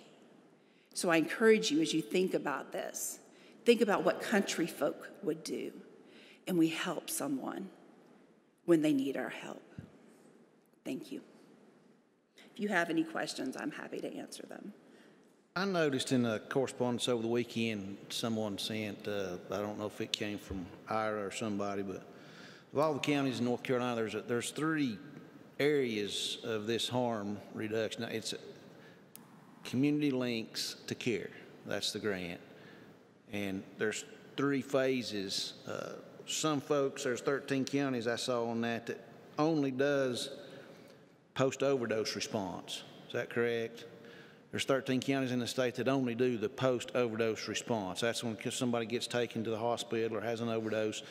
Then your people move in, come alongside them, offer them options to help them maybe not do it again, correct? That is a possibility for some who make that decision. And then there's 2 counties I saw that only do justice-involved population, and that's where they move into the county jails and come alongside folks that's been incarcerated surrounding these events, and they try to work with them to get them, back, better. Sure. And then there are 8 counties that only do syringe services. I think I saw that. And there's eight counties that do all 3, and we're one of them. We do the post-overdose, the justice involved, and syringe exchange. We're one of 8 counties of all those counties that do all 3. Do you see I'm not really sure how to phrase this, but as far as a response, overall response to folks realizing, that they want to let y'all help them, do you have a higher percentage from any one of these groups, do you have a better success rate possibly with post-overdose response as opposed to other ones, or is it, do you have data to? No, sir. If you think about it from each one of those being a tool in your tool belt, if you're going to build a table that everybody can come to, then it's important to have as many tools as you need. So there's not one way, one avenue, one path to recovery, if you will, right, or to the next positive step. So each one of those gives an individual a choice as to how they want to or what might work best for them. If we only focus on Justice Center, then some folks who may have substance use disorder who will never have involvement with law enforcement will not have that option to make that positive step or to get that education or to have that linkage to care. If we only focus on syringe exchange, people who aren't injecting drugs but may have other substance use issues who are incarcerated won't have that access to linkage to care. Having more options available allows you to cast a wider net and to treat more individuals. I've got one other question. Now, you represent the North Carolina Harm Reduction Coalition, which the county currently contracts with to administer this grant. That's correct. Now, you also sit on another board that maybe oversees other organizations that do the same thing? No, sir. I am the executive director and co-founder of Olive Branch Ministry, which is a faith-based harm reduction agency that serves 9 counties in the Foothill Piedmont area. And it's another organization like North Carolina Harm Reduction Coalition. It is, except that we are faith-based, yes. Right. Mm-hmm. So there's, how many organizations are there that administer this grant to help people? Do you know? I do not. I know that several grants were awarded. Interestingly enough, my agency was not awarded that Linkage to Care grant. We have other funding that we utilize. But what I do know is that every harm reduction agency in the state, whether it's North Carolina or whether it's a different agency like the one that I helped to found, that we all use as many of these different approaches as possible. So I ask that because I understand a neighboring county has more than one organization that does this same program within the county. Okay, I'm not aware of anyone else that is doing syringe exchange.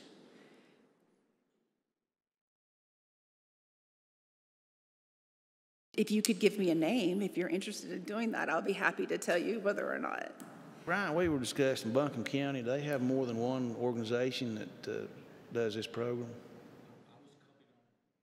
Copied on an email that had a list, but I don't have it in front of me. I can get that for you. Mm. The list of harm reduction agencies or syringe exchange service programs that have filed safety plans with the state and that are operating legally can be found on the injury prevention website of DHHS. They're listed there by county, and every year we are required to file a safety plan with the counties that we serve.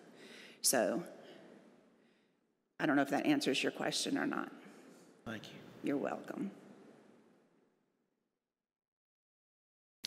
I've got a question. I don't know if this is more for Ira or for you, but I'll ask and you can answer if you can. All right. I know that in your slide, your PowerPoint presentation, Ira, you said there's 48 counties that's currently doing this, and then I think it's 48. I may be off, 46, 48.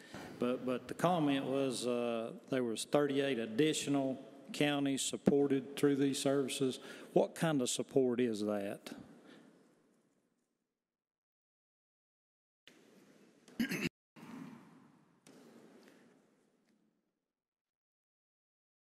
My understanding on that one is, and that came from the state in one of the letters they sent me and in some of the conversations, but my understanding is that the basis of the organization would be there are 42 counties directly served, and I think that would answer the question of how many are listed on that registry. I think it's about 42 that each have an operation base, and that people from these other surrounding counties would be using that operation base to be served. Same kinds of services is my understanding, but that's my understanding of what's happening. Okay, all right, that makes but sense. But I can get a better answer from the state because I have very limited answer from the state to do that. I also wrote down here, I know that he said that those that are using the SSPs are 3 times more likely to stop injecting. Correct. I know that comes from the CDC as well. Do we know what that number is here in Haywood County? I mean, do we know, is it 2 times more likely? Is it higher than the 3 times? Do we know that number here and just here in Haywood County? I do not have a number for just here in Haywood County on that one. Okay. Ms. Mathis, if you will. Yes, may have more information on that. Those numbers from the CDC have to do with not just, obviously, North Carolina and not just nationally, but international numbers. In Haywood County, that would be very difficult for us to track. And one of the reasons is because we never know, I won't say we never know, but sometimes when people don't return to the syringe access program, we may not know why. They may, on their own accord, seek whatever that next positive step may be, where they're going to some sort of abstinence-based treatment, or they may have moved, or they may, be using a different mechanism for using drugs. We don't know that necessarily. So that would be very difficult for us to track. What we do know is why those numbers are there that the CDC reported. And that, again, is because of that link, that relationship that is built with their exchanger. We don't just see these individuals once a month or once every 6 months. Many of these we see on a weekly basis, whether it's in the community or in interactions, whether through Linkage to Care or through the syringe access program. So we get to know them and they get to know us. And it becomes more than a typical, what you would see, kind of a clinician type relationship. We're actually partners in this journey together in keeping them healthy and helping them achieve the goals that they are wanting to achieve, and helping them even sometimes figure out what those goals may be. So that's why those numbers are where they are, is because of that relationship, and that's what's key to reducing the injecting. I got another question for you, if you don't mind. Oh, sure. I know you said you was a founder of a faith-based program. Yes. Can you tell me, is there any relation? Is one better than the other? I mean, the harm reduction we have here in North Carolina versus the one that you founded? Do you see one better than the other? Any program that keeps individuals alive and healthier is a successful program. I decided to do faith-based harm reduction because I was associate pastor in a church that had an abstinence-based re-entry program for people coming out of incarceration and people coming out of rehab. And I served in that church for 12 years, and it was a beautiful program. It still is a very beautiful program. But what I realized was that the individuals that I was called to serve would never feel comfortable in that congregation. And the reason being was nothing to do with the congregation. It had to do with the fact that they weren't there yet. They weren't ready to hear that abstinence-based story. And I felt that they still deserved to have that relationship. So my faith is my why. It's not my what. I don't evangelize, but it is certainly my motivator in what I do. Thank you. Mm-hmm.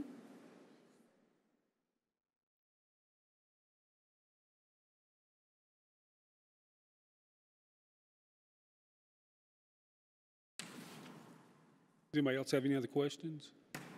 I got one other question, Ira, I guess for you.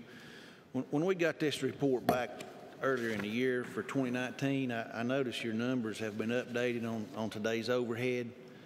And on one of your slides, we go across here on deaths involving drugs in Haywood County. 2016, 14, 2017, we had 15. 2018, it jumped up to 23, and then when we had our last meeting, we had 14, but the number has been, I guess, those were pending investigation, but that number has now went from 14 to 22 in 2019 deaths by drugs. It's went 14, 15, 23, 22, and then, as we all know, all those numbers in 2020 have just fell off the cliff, and I know we've had a lot of discussion about COVID-19, and I know our EMS and other Sheriff's Department, everybody say the calls just dropped off the chart, you know, when we had the stay-at-home order put in place. We even had plenty of hospital beds where we thought we might be having portable tents out in the parking lot, but I guess everybody just decided to stay safer, or they just didn't get reported, or people stayed at home and stayed sick, and I don't know, but I think we could safely say that the 2020 numbers may not factor into the conversation because of the COVID-19 situation.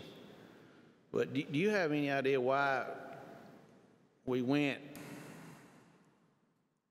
basically over 33% increase in drug deaths? Over 33% increase in drug deaths, overdoses by drugs. You have any idea what maybe brought that on? Or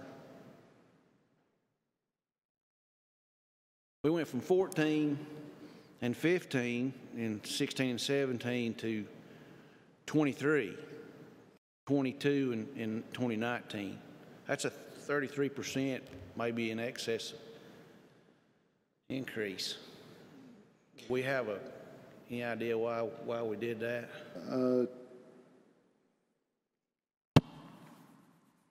Got any idea? I mean, you have in the 2019 statistics, overall, like if we look at alcohol and if you look at the deaths involving drugs, you see these increases, and why in total confirmed deaths of despair for 2019, but if you would just look, because like Megan described, some of those were double counted. I do not have an exact answer as to why 2019 was as bad as it was, but across the board, we do see that uptick in these deaths as far as the substance use deaths, alcohol and drugs for 2019. Someone who comes here from another county and happens to die from substance use, do we get that, or does that go to the county that they lived in? Because I know of one from Cherokee and one from Jackson County that occurred over here back in the spring. I'll defer to Megan on how those specific ones are counted for the county. As far as I know, those deaths shouldn't be counted in this county if those individuals are not listed as residents of this county. Similarly to the emergency department data, the only numbers that we displayed were for individuals with Haywood County addresses. So if someone, for instance, who lives in Buncombe County was seen at Haywood Regional, that should not count in our emergency department data, not the way that I run the reports. So this is like overdoses. Anybody that dies that has a Haywood County residence that overdoses may or may not have been in Haywood County. Is that what you're saying? So as far as, well, with the emergency department data, the way I run it is I run it by county of residence is how I run the report. Mm-hmm. So if someone from Haywood County is seen at any North Carolina emergency department for an overdose, that's the numbers that were displayed. However, if someone from another county were seen here, even if they were seen here, they should not be counted in those numbers. And so someone who, again, is a resident of another county, if they were to die here, that should be counted in another county's statistics and ours, to the best of my knowledge. Okay. Just because they happen to be over here? Yeah, okay. I don't believe that it will be counted here. If I find out differently, I'll certainly let you all know, but to the best of my knowledge, that's not how it would work. Okay. And I mean, this is on Tommy's question, Ira. I believe Patrick told us last year before last, on these numbers that there's a lag from the time of death. It takes a while to figure out if it was substance use or if it was something else. So there's a very real possibility that these 17 that are pending could go to either alcohol or drugs at some point. Do you have any idea how long that takes?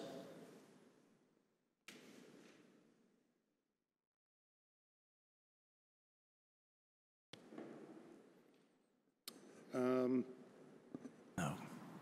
Exactly how long it'll take, no, but I can say it appears that there are still pending deaths from 2017. I imagine that some of these will be cleared up quicker than others. I know that I've, not to do with this, had conversations over having to do more than one review of a death, but not any of these cases. I had another case because we are, one of the services our agency also provides is when we have unclaimed bodies. So I do not have exact answer of how long it could take to clear these 17 up, but there are still deaths from 2017 here.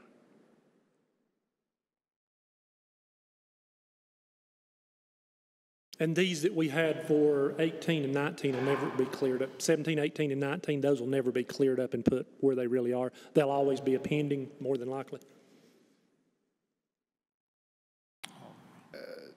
Again, I would have to probably have another conversation with the state coroner about those cases. I don't know the exact answer. They have been pending a long time, so they may, I think the safer bet would be that they'll be pending next year, some of those from 17, 18, but I don't know what's holding those particular cases up. I haven't checked that. Okay. Is it routine? I know our medical examiner here at the hospital does a lot of post-mortem exams. Is it routine for somebody they suspect to send it to Chapel Hill or to send it to Winston-Salem or somewhere else to have labs confirmed? I know the state medical examiner's office, it used to be in Winston-Salem. I'm not going to go in and say what's exactly routine on these because I'm not 100% sure of every single case, but my understanding is that in these pending cases or when you're looking at those, they do, at least in the one, and this is a very small anecdote because I've only actually been involved in an unclaimed situation where they have had to look at multiple things, so, and send those labs off. Does this pending... Or actually, that case was not done in our county. They sent it off. How does this pending affect a death certificate? Do they just list those as unknown causes, or...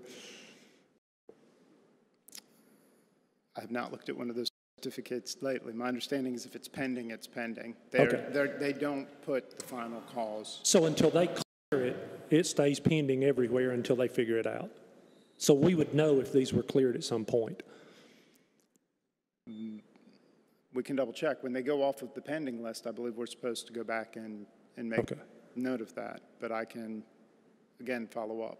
Yeah, if you get somebody to do that, that would be good because there may be some of them that have been settled that we don't know anything about. Okay. I can make sure that we have the most accurate data on this. To my understanding, this is what we have is the most accurate data, but I can make sure that we follow up with that. I got several questions. If you got anything, Kirk? I think you were next in line. This is for the young lady from Hickory, Miss Mathis, is that correct? Okay. In looking at this contract, there's a couple of things. You said a few minutes ago that this is about building relationships. Yes. Can you kind of tell us, and I don't want you to speak for Haywood County, I want you to speak for the one that you're dealing with.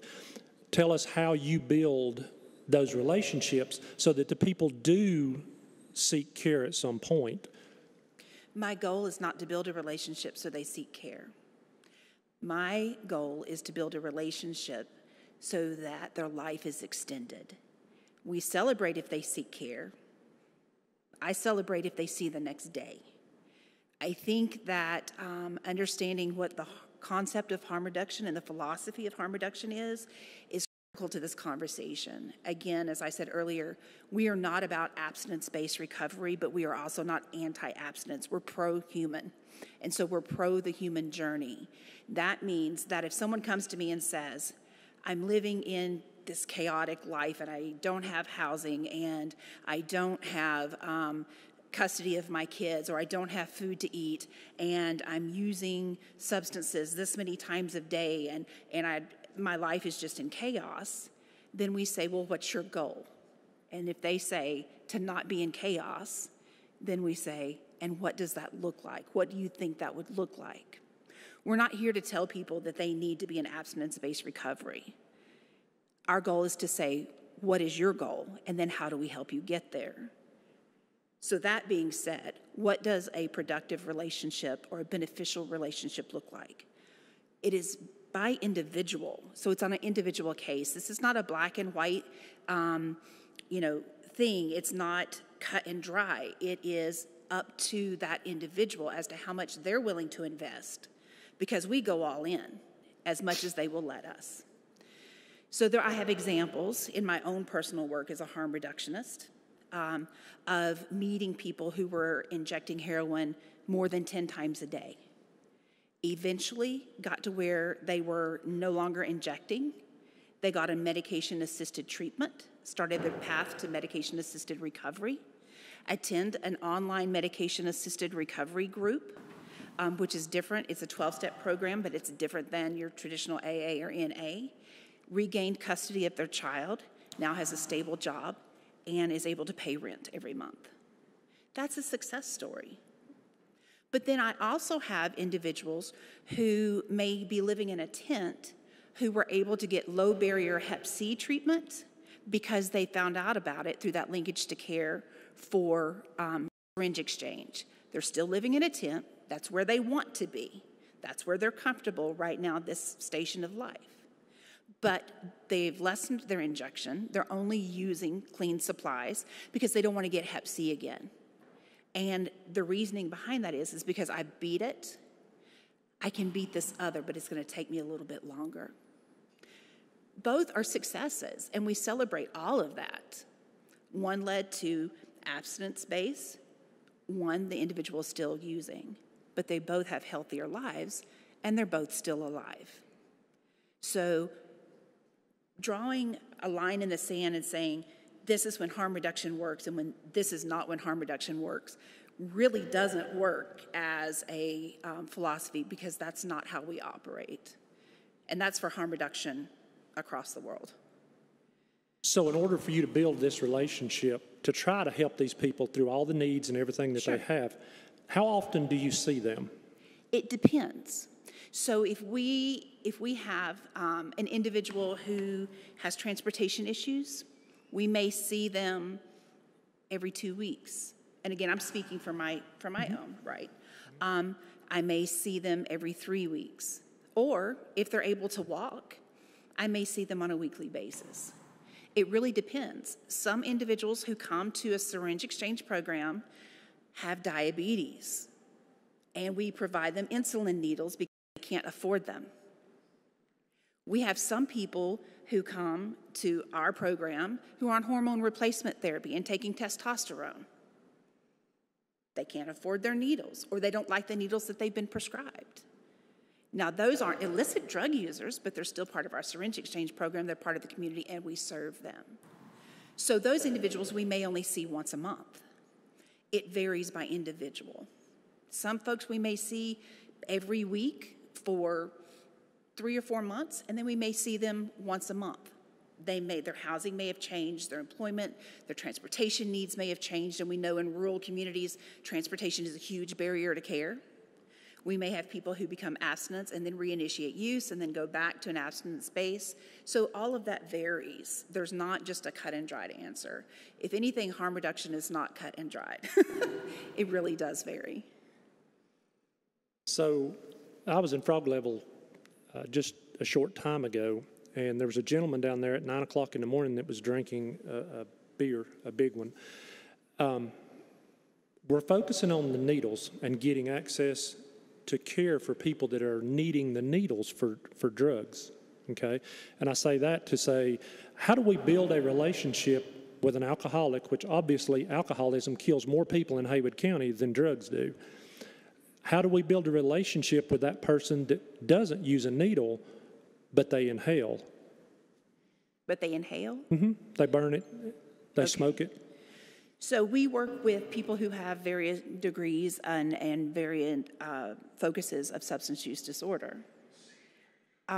For us, syringes obviously are a huge issue because of the rise of HIV and Hep C. And that's one thing that this community, especially from what I've read and what I've seen, has focused a lot on. What we are prepared to do, and the conversations that I've had, again, with folks in this room, is that our linkage to care has to be our focus. So with our new statewide coordinator, her name is Vonnie Simpson, she is going to be supervising this area, managing this area, and working specifically on linkage to care. So that would involve people with polysubstance use as well. Well, and I know some people have a tendency to use whatever they can get their hands on, and I also understand that some people change. If they're using one medication or one illegal drug, whichever the case may be, they'll go to something that's a little different because their needs change. I understand all that. Or their access changes. Well, their access, it does make a big difference. When you go start building this relationship, we're told people are 3 times more likely to stop using needles. Yes. Okay. Where do we gauge that? I can stand here and tell you that I'm 5 times more likely to go out and drink a beer right now than I was earlier today, and that doesn't mean anything. Where do we get all this from? Everybody says and uses some kind of a number. How do you back that up? That's the CDC, sir. That's not me. Okay. And the CDC employs people who collect that data across the world. I'm not a numbers person, I'm a people's person. And what I can tell you is, from my heart of hearts, from what I've seen in doing this work for many, many years, this works for some folks, and those folks are worth the work. Well, I know from a conversation I had back earlier this year that the person that was handling our harm reduction here went to school during the month of November, and we started seeing a huge increase of needles, some up to 700 that were being given to people. The excuse was given that she didn't have the time to go out. How are you going to build a relationship with somebody if you don't have the time to go out and meet them when they need to be met because you have other things going on in your life? There's multiple disciplines in syringe access programs. There are multiple types of syringe access. So there are some that are integrated care, which means they may be in a public health or another type of clinic, or for example, one of mine is between a detox unit and outpatient-based care. That's integrated care. Then we have fixed site, which means people come to a harm reduction office and they get their syringes and their peer support there. Then we have mobile exchange, which we engage in delivering to folks or meeting folks out in the community where they are. Then we have peer delivery systems, which means that we have some folks who are in the community who have need for access to clean injection supplies, who because of stigma and shame, or because they don't trust us yet, because we haven't built that relationship, are not, they don't have the ability or the courage to come directly to us. So we engage with people they have that relationship with. Those individuals are given referral information, so in the hopes that eventually they will meet directly with our people. But that is part of the Proven Syringe Exchange program. So you can go out and take, even though we're contracting with you, you can go out and set anybody up you want as a syringe exchange program? No, that is not what I said. We engage in peer delivery services. So those folks are part of our syringe access program, but they are peers. Just like I'm a peer, just like the people that we employ are peers. So even though we're not paying their salary with this grant, you can let anybody you want to in Haywood County hand out syringes? Anybody can do that anyway, sir, if they file a safety plan with the state. Okay. So you're not required to have funding to do that. You're not required to get the permission of anyone to do that. Anyone could move into Haywood County right now, or move into Buncombe County, or move into Wake County and say, I want to start a syringe exchange, and do that. What you're paying under this contract is for the linkage to care piece. So which means that you're paying our individuals to link individuals to care. Part of that care is syringe exchange, and part of that happens through peer distribution. A very small amount in this county happens that way. Those are tracked. I dare say we do not hand out 700 needles at a time. I've heard reports where people have said that people have been had interactions with law enforcement and had boxes of needles. I've not seen those boxes of needles, but what I can tell you is just like toilet paper and hand sanitizer, when people think services are going away, they hoard. And so that could be a result of that. I don't know. I haven't seen it with my own eyes, so I can't give credence to that. So according to your own paperwork, and this is what you keep a track of, on January the 31st of 2020, you gave some person 1,500 syringes, and you collected 300 back. And that could have been a peer distributor. Correct? I don't have a way to verify that because that information is de-identified. It's your numbers. It may be the numbers, but that could be a peer distributor. So you gave 1,500 needles to someone else to give to someone if they needed them. Will you repeat that, please? So your worker gave 1,500 needles to someone else to give to someone else. That's how peer distribution works. And that individual may be reaching out to a family of eight people living in the same house. So one individual is not getting 1,500, and all of that is recorded. And like I said, the amount of peer distribution that we do is very, very limited. Well, according to the numbers on your paperwork, it's not very limited, but part of the contract says, let me find it again, work with participants to create individualized, person-centered, harm reduction-based linkage to care plans. Mm-hmm. So you give out 1,500 syringes to somebody to give to someone else, and you've never laid eyes on them. How are you going to create a plan to get them to a good place? Again, it's about relationship. So we have a relationship with the peer distributor who has a relationship with those individuals that they are distributing to. So if you're sitting here and you are not seeing this person, how do you know that they have a wound that needs to be cured? Or how do you know that they need to see a doctor? Or how do you know? The linkage to care, I understand what it's for. Mm-hmm. But if you're just going around Haywood County under your own dime, it's not got anything to do with us. You've made that clear in our own conversation a couple of weeks ago. You're using the syringe handout to give these people services, but you're not even making the contact with the people that need to be seen, that need to be talked to. I can get in my car and drive down here and walk through Frog Level and talk to people and tell them that I want to offer them services through the Department of Health and Human Services. And I've done more in just a minute than you did by setting up a peer support, because that person never got it. I respectfully disagree. You understand that, though? You understand that's my thinking. And I mean, yes, you can be a numbers persons or not. I'm kind of matter of fact. It either is or it ain't. I understand that is your thinking, but I respectfully disagree. Part of the peer distribution service and part of linkage to care, again, is about relationship. And so we have to have a starting place, right? Mm-hmm. We have to start somewhere. And so the somewhere is with the peer distributor. Okay. From there, we expand. If that peer is aware of someone who has a wound, they're aware that we exist.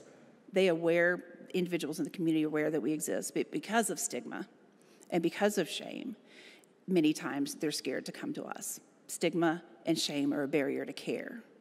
So by being consistent in what we do, by being present in what we do, we are able to build relationships. And sometimes it does take some time. I don't trust everybody that I meet the first time. But over time, if that relationship is beneficial and that trust is built, then I learn to work with them. How long has Harm Coalition been doing this in Haywood County? I believe 3 years. Okay.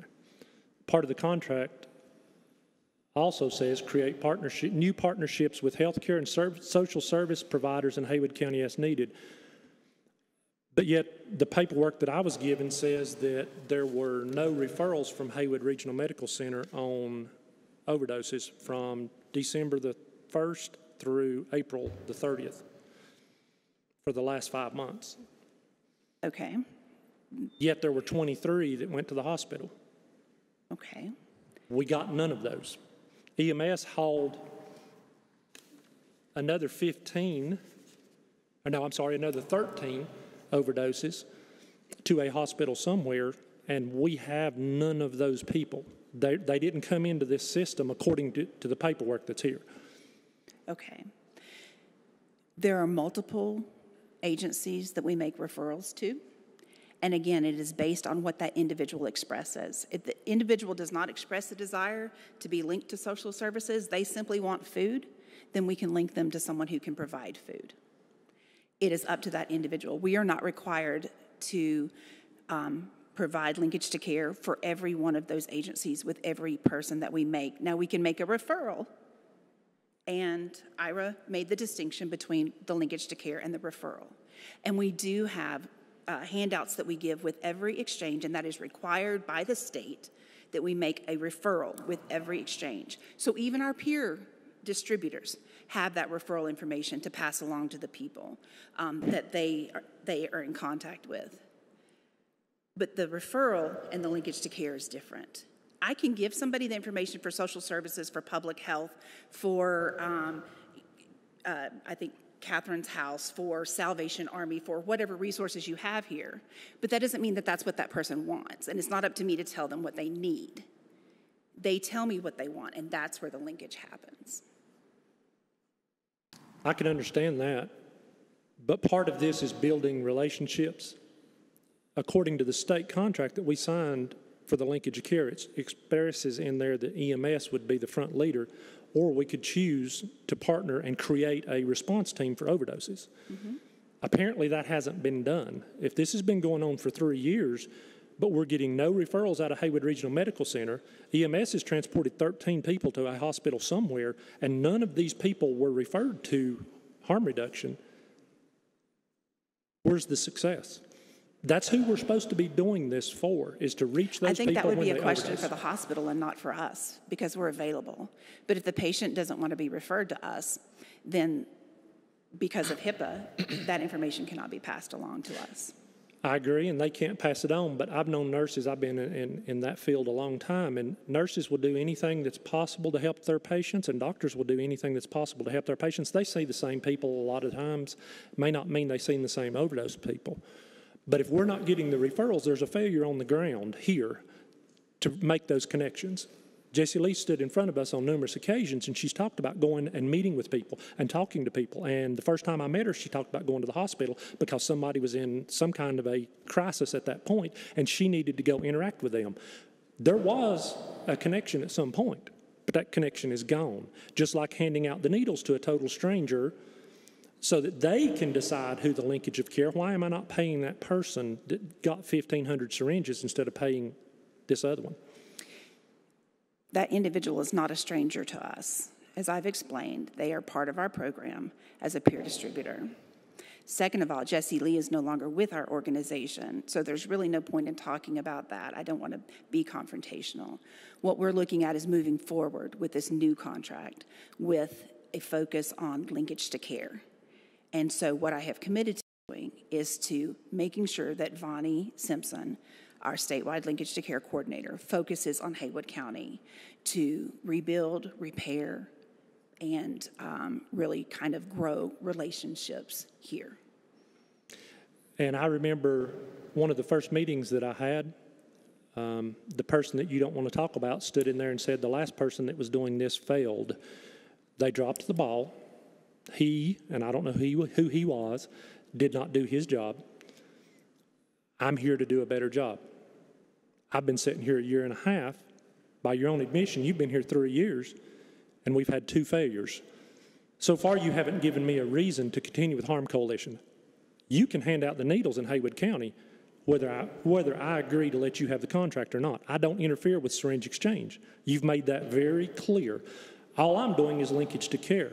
The problem I have with it is, if we're not building the groundwork, and we've not built the groundwork in 3 years, if we've not built the groundwork in the last 1.5 years that I have been sitting here, why should I leave it with you? Why should I not take it and give it to someone else who could be successful or wants to be successful with it? We're here. We know the community. So we have that history. I've been in this position dealing with operations for only a few months. I've been on the board for quite a while. You've heard from the state tonight that Haywood County is one of the top performing counties with harm reduction in the state. That's coming from the state. That's not coming from me. That's coming from the state. Relationships take time. And part of the challenges that we have in this community is showing harm reduction in a favorable light and showing that linkage to care, not syringe access, is the focus of our work. More people will be open to having conversations, relationships. I'm willing to sit down with you. Bonnie is willing to sit down with you and the hospital to discuss what we can do going forward. I would love that opportunity. But what I can tell you is in the 3 years that we have been here, according to the state, our program is successful. We're refocusing on linkage to care because syringe exchange is only one small part of what we do. But that seems to have taken up the majority, unfortunately, of your time and of the community's focus. We want to move forward in a positive relationship with making this county as healthy as possible and doing that through harm reduction. So when we had this conversation, you said you had already hired people to fill in this role. How much experience do they have in harm reduction? They have lived experience, which is what our job requires. You just said right now that you have the history and you have the ability to continue this. That's correct. The people that you have hired have no experience running a needle syringe exchange program in order to get linkage to care. Is that true? They have experience with harm reduction in their own life. That's what matters. There's not a degree in syringe exchange, Mr. Pless. There's not a degree in harm reduction. There is lived experience, and that's why it works, is because of peer support. When I came to this, I didn't have lived experience with that. I don't have lived experience with substance use disorder. But we're here having this conversation. And my agency is very successful in the work that we do, and North Carolina Harm Reduction is very successful in the work that they do. And we are successful because of relationship, which is key to all that we do, and embracing the philosophy of meeting people where they are. There's no person better to meet someone who with substance use disorder than someone who's walked in those shoes. So you bring no experience to the table with the people that you're going to put in here right now. So if we chose to go a different route and give it to someone else, they would be on the same playing field. They would be having to build relationships and learn this all over again. No, sir. Our folks do have experience. As I just explained, they have lived experience. But I don't think we're here to discuss personnel issues. We're here to discuss the contract and can we deliver on what the new contract says. And the contract, I've read several pieces to you, then I think I have shown that the contract has failed at this point. We disagree. I will unfortunately have to stick with that.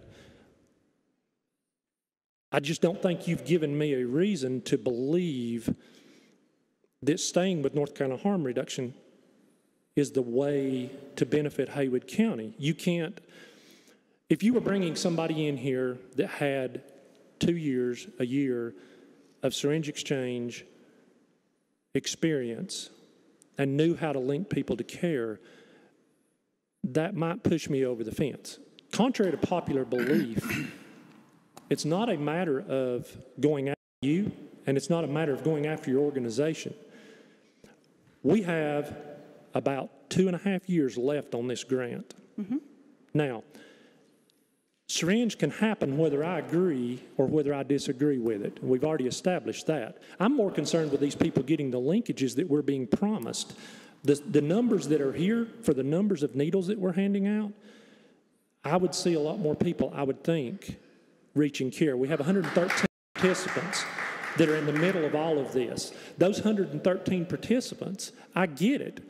Your job is to go out and meet these people where they are and to talk to them. Mm-hmm. The thing I'm afraid of is you're not going to be able to go out and reach these people and talk to them because you haven't been able to do it in 3 years. I personally feel that someone else with a heart that lives in this county that does not choose to belittle the people that are down there, that chooses to reach out to them and lift them up, would be more benefit than taking a gamble on somebody that I already know hasn't been able to do it.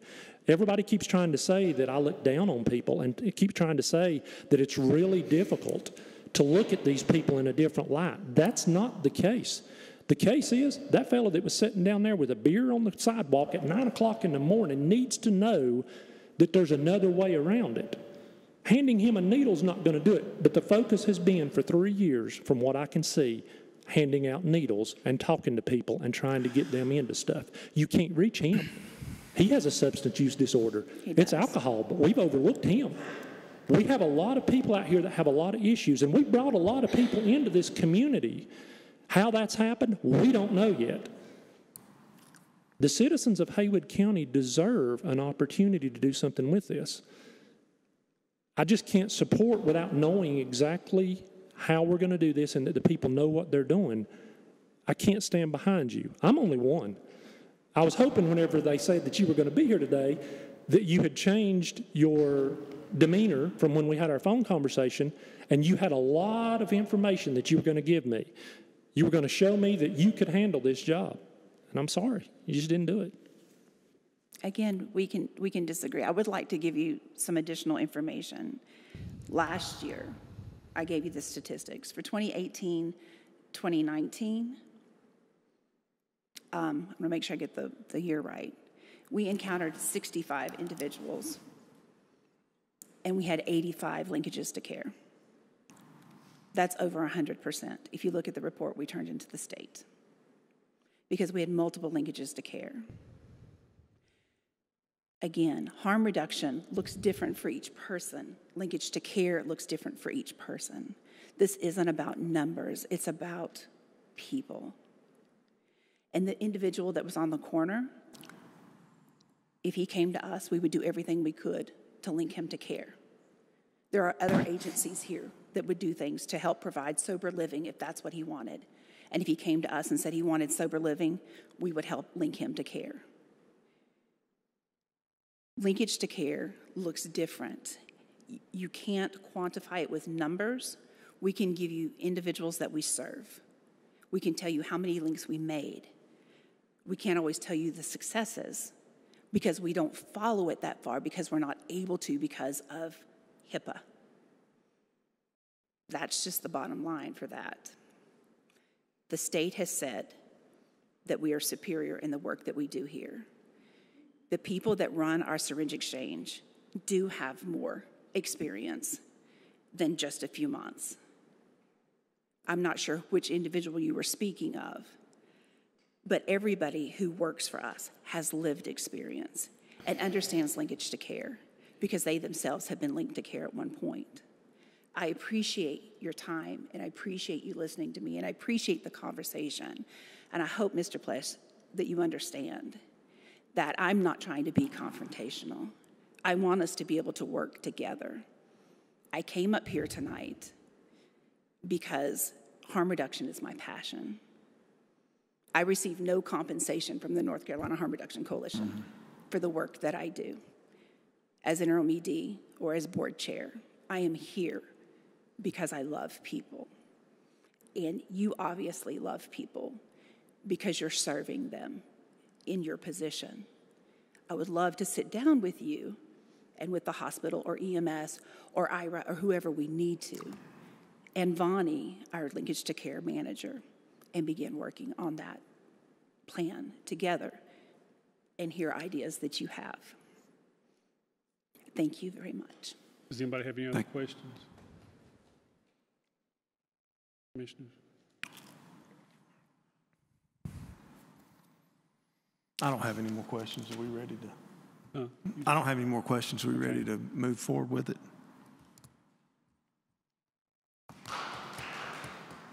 I do want to make a couple comments. One, Ms. Mathis, unfortunately, I'm an attorney and I practice that's what I do. And one of the things we do as an attorney is make sure we don't ask questions that we don't already know the answers to. And you answered a question in your dialogue that I wanted to ask, but I wasn't sure whether to ask it or not. You're here on your own accord, and you're here because you care, and you're not here for any financial gain. And you made a long trip for that. We've had we've had a very frustrating discussion over the last couple months about this program. We've had dialogue with individuals who work with the program, and also we've had frustration within our community as well. You know, on both sides. I don't think that, and I don't say on both sides. I think everybody's after the same goal, and that is to prevent the continued use or try to help these folks. But the fact of the matter is that if you know anything about addiction, if you've been involved in addiction, or if you have a family member that's been in addiction, there's no clear answer to that resolution, and lots of times there's failure at the end of the day, no matter what you've done. I think harm reduction has heard our pleas and our concerns, and that's why you're here. That's why you came up here from Hickory to explain that. You've given me a lot of answers. There's been people here that have contacted me and sent me texts and sent me emails in regards to their concerns, which I think are valid concerns. Unfortunately, I think some of their concerns are never going to get answered because addiction will continue. The use of needles is going to continue. The people sitting down at Frog Level have been there since I was 10 years old, and they're going to have. People are going to have those problems, and you can't resolve them. But I do, after asking questions, and I've asked about the role of the last director in harm reduction. I've talked to our police officers, our sheriff's department about it, and I think this program was run with effort, with good intent and enthusiasm, but maybe it wasn't administered properly here, and that's why we've run into some issues. But I don't think there wasn't good intent to it. I do think there's good intent. I also think that, when people hear that there's free needles, and they assume that every needle out on the street is a needle from harm reduction, and it's just not the case. You can go buy those needles, and needles are not expensive to buy and get them and use them. And those could be left. So it's difficult. So it's a community that at least is concerned about that issue. I appreciate that. But I think, and it's a close one for me to decide what to do with this situation, because, there's always that decision that a person has to make, and you have that accountability for yourself. However, addiction is something completely different than that accountability, because whatever you're addicted to gets in your head, and it gets to the point that you can't even control it anymore. And unfortunately, the people that you're dealing with and that Harm Coalition deals with, or the harm reduction, are those folks that it's got into their head and past their head, and it's almost to the point that they can't come back. And if there is any help that can be provided, I think that harm reduction is trying to do that. I don't think that harm reduction is harmful to our community. I think it is reducing it. And I don't know by how much, but I know it's more beneficial than it is harmful to our community. And I want to see, since we've shown our concerns, and there's been a response, and there's been some changes made, I would like to see the contract renewed to see what's going to happen and if this is monitored more carefully. Mark, I do know for a fact that when there are overdoses, that the Sheriff's Department has had a detective meet with a member from harm reduction at the home of those folks the next day after this has occurred to try to connect them with something. So, there's going to be faults in every program, especially when you're dealing with addicts. I mean, you are going to continue to have faults, but I'm convinced that this is better than just doing nothing. And that's after considering there's many people here that have contacted me in regards to that, and it's a difficult decision to make because of that. But after looking at everything as a whole, I would support And I hope that you would follow back up on that, and let's monitor how whoever is running this harm reduction in our program, that they are monitored and supervised and guided in the right direction. Anybody have any other comments? Yeah, I guess I'll follow up on that. This is a decision that I haven't took lightly. I've struggled with it for quite some time since I knew the contract was coming back up to be renewed. I've talked to many faces I see in the audience tonight. And like I said, I've struggled with it and been back and forth, even coming across the mountain over here today. I can only recall maybe 2 or 3 times that I've been in this position where I've been undecided about what I was going to do. This is one of them. You know, I'm a firm believer, as I mentioned before, in helping people. I want to continue that, either whether we renew the contract for North Carolina harm reduction or if it's someone else. I definitely want to, you know, accept the grant, hold on to it, and award it to somebody. That's one thing that I want to do for sure. You know, I know that this program has made a difference, I'm sure. Anytime you have a program like that, it can't go defunct, or I don't think it could. So I appreciate the group, the effort, what they've done. I know that there's lives been changed. I know that the young lady back here in the back spoke of a family member, and I'm thankful for that. However, I do question as some of the red flags that's been raised on how this program has been run. You know, I think if we had a different program and run a different direction with another focus, would it be better? Could we do more? Could we save more lives? So, you know, there's a lot of questions that I've been thinking through this whole time, even while we've all been discussing this, even in the meetings before. So, you know, I am a faith-based person, as I mentioned before. That's probably why I asked the lady about her faith-based program. And I do want to share that I was a little bit concerned of the way that we approach these folks, and I think the wording was, you don't worry about building that relationship. And big concern of mine is, I think that's probably a start. You know, we need to start any kind of help with the relationship. I think of the folks that's in jail that, and again, I'm talking about a faith-based program that's been incarcerated for whatever reason. And we can't just go by because they were put in jail for whatever reason, maybe it's drinking and driving, and say, hey, we want to support you and try to just to keep you alive so we can make a difference. I think we need to start with the relationship and show them there is a different way, and explain to them there's a different way, and tell them there's a different way, that there's a better life. Maybe I'm wrong. I haven't been involved. I'm not a program expert, but I do have some concerns with the way the program's been going. And I do know that we're saying that we're aware of all these things. Kirk mentioned it. We're going to try to refocus and maybe come back at a later date to see if we're making a difference. But I'm not so sure that me personally am comfortable with moving on with this particular program. Again, I don't want to do one program. I want to do some program, but I'm not so sure that I'm happy with where we're at after this amount of time with this program. I'm not trying to beat it down. I want you to hear me out. I'm not trying to beat it down because obviously we've changed some lives, but my question is, could we change more lives by doing something different?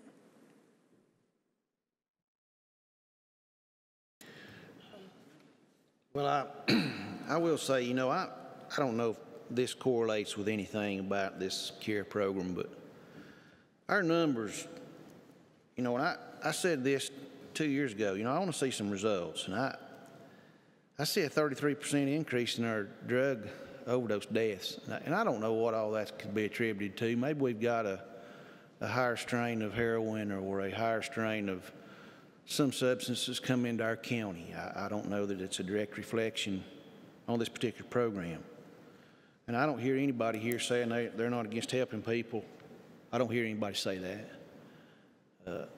I think we're all concerned about community links to care, helping people. And I want to ask a couple of questions. I just want to make sure before we vote. Are there other organizations that would qualify to administer this grant? I mean, we review contracts all the time and administrators, and you know, is there any other organizations that administer this grant? Community Links to Care, and could we apply this grant to another provider? Is that possible? There's two questions. Second question, we would have to get the permission of the state, but it's very likely that the state would, if we could find somebody to do the grant, give the permission to change the provider. We would have to go through the state. That would be a change. And my understanding is that's a change to our agreement addendum. It would be significant enough because of the way the grant was written that they would have to, but it would not be a recompetitive bid process. So we'd have to go to the state, but it could be done. That's my understanding. And if we could find a provider. So the hard question that you asked there was the first one. The second one, they could answer easier. We'd have to find a provider that could provide the services and the linkages to care. And I have not done that much looking to find a provider. There are other people that are registered to do naloxone training, other people that are registered, or other organizations registered to do, might be easier to do this, other organizations, my apologies. It's okay. Other organizations that are registered to do syringe service programs. There are certainly other organizations that can do, you know, put someone in here to try and do the linkage to care work. I have not looked for one, but that would be the harder thing, is to find one that would work here and be able to do the full amount of things that we put in that grant. Because the state is more concerned with helping people on the ground, and they'd be more concerned with deliverables, is my understanding. But it would change our agreement. You think we can? It could. Yeah. I got a question for Brian. If we could find somebody, an organization, and that's an if. I have not looked. And I got a question for Brian. None of this money that we're approving, none of it goes to buy syringes, is that correct? That's correct. The only supplies, as I understand, would be the wipes and some Band-Aids, hygiene products, no needles, syringes, the cookers, the testing strips, none of the things you may put under the umbrella of paraphernalia. That's right in the agreement addendum we signed, yes. And again, I want to get this, I want to see some changes. I want to see something significant. If we have to,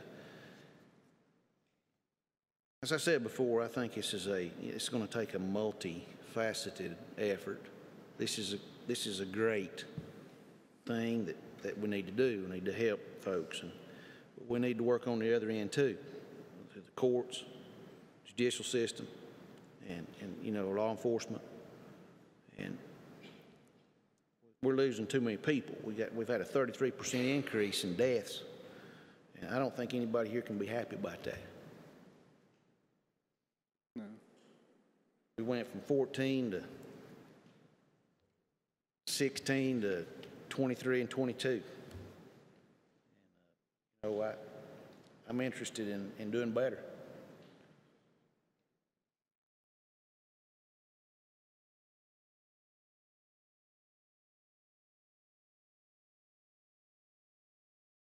Are you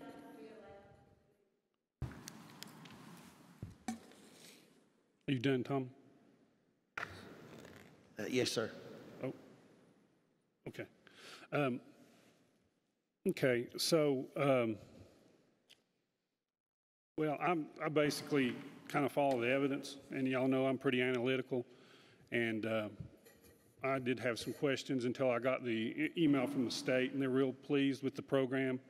As it's being run, it's one of the top in the state, so, I mean, there's some questions, I guess, with the program, but The evidence shows that the program's successful in our county. It's one of the top counties. I think it is the top county in one of the categories. It said it scored the highest among the 34 applicants. So I think the program is successful. I think the evidence shows it's successful, and I would hope we would approve it. But based on the evidence that I've seen, so. Yes. I'd be willing. Can I say something else? I appreciate you coming up here from Hickory. You had heartfelt comments, but would you consider doing a 6-month contract, extending it 6 months instead of 12? Is that possible?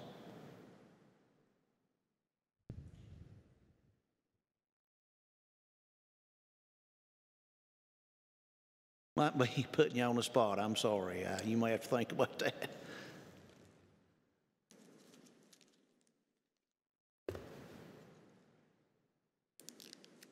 Sorry, I didn't want to shout from back there.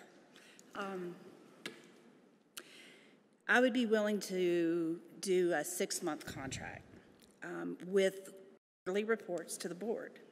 With what? I'm sorry. With quarterly reports to you on success in linkage to care. That's data that we provide to the state, and we can provide that to you on a quarterly basis during that 6-month period. So that would be 2 reports to show progress.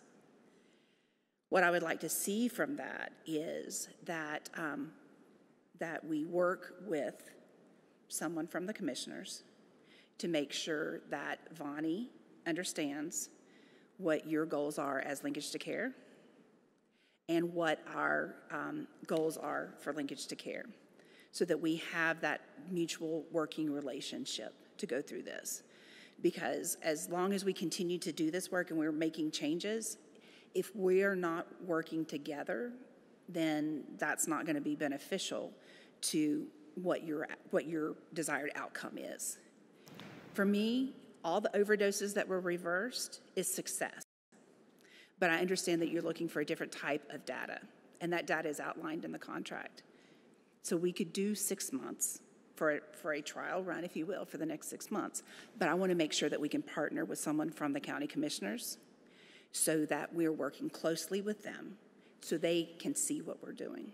And would you be the person that would be communicating with us?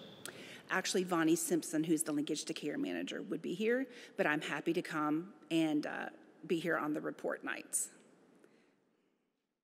And I'm always open in my current position, both as board chair and then when we hire an executive director to continue as board chair, to be open in communication with you all.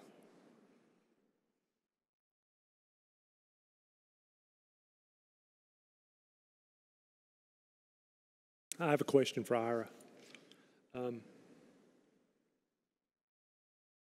I know there's a good likelihood you can get approval to go with someone else. How long, if we terminated this contract, would we have to where we would have to have someone in place, in your opinion?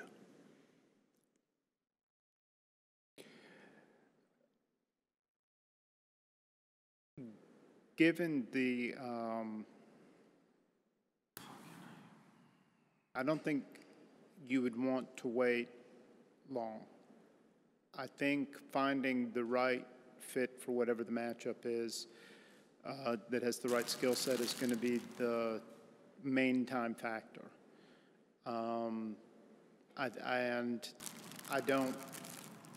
haven't started that look for that group, but I think as fast as you could find that group that would have what you're looking for is going to be the holdup. And I know the groups that you'd mentioned, Buncombe. Yes, there are groups that serve Buncombe. So you start to look at who's in the neighborhood. You start to look around at these different organizations that have all the components. But that would be the time factor. So you say, how long would you want? You'd want as little time as possible to find that group, because I think that's going to be the longest piece of the wait to get services delivered on the ground. And the grant is out there with the, trying to get those services during the time period delivered. So you think if we started looking, and the second meeting in September, which would be about 30 days from now, the state wouldn't think anything of it if we looked.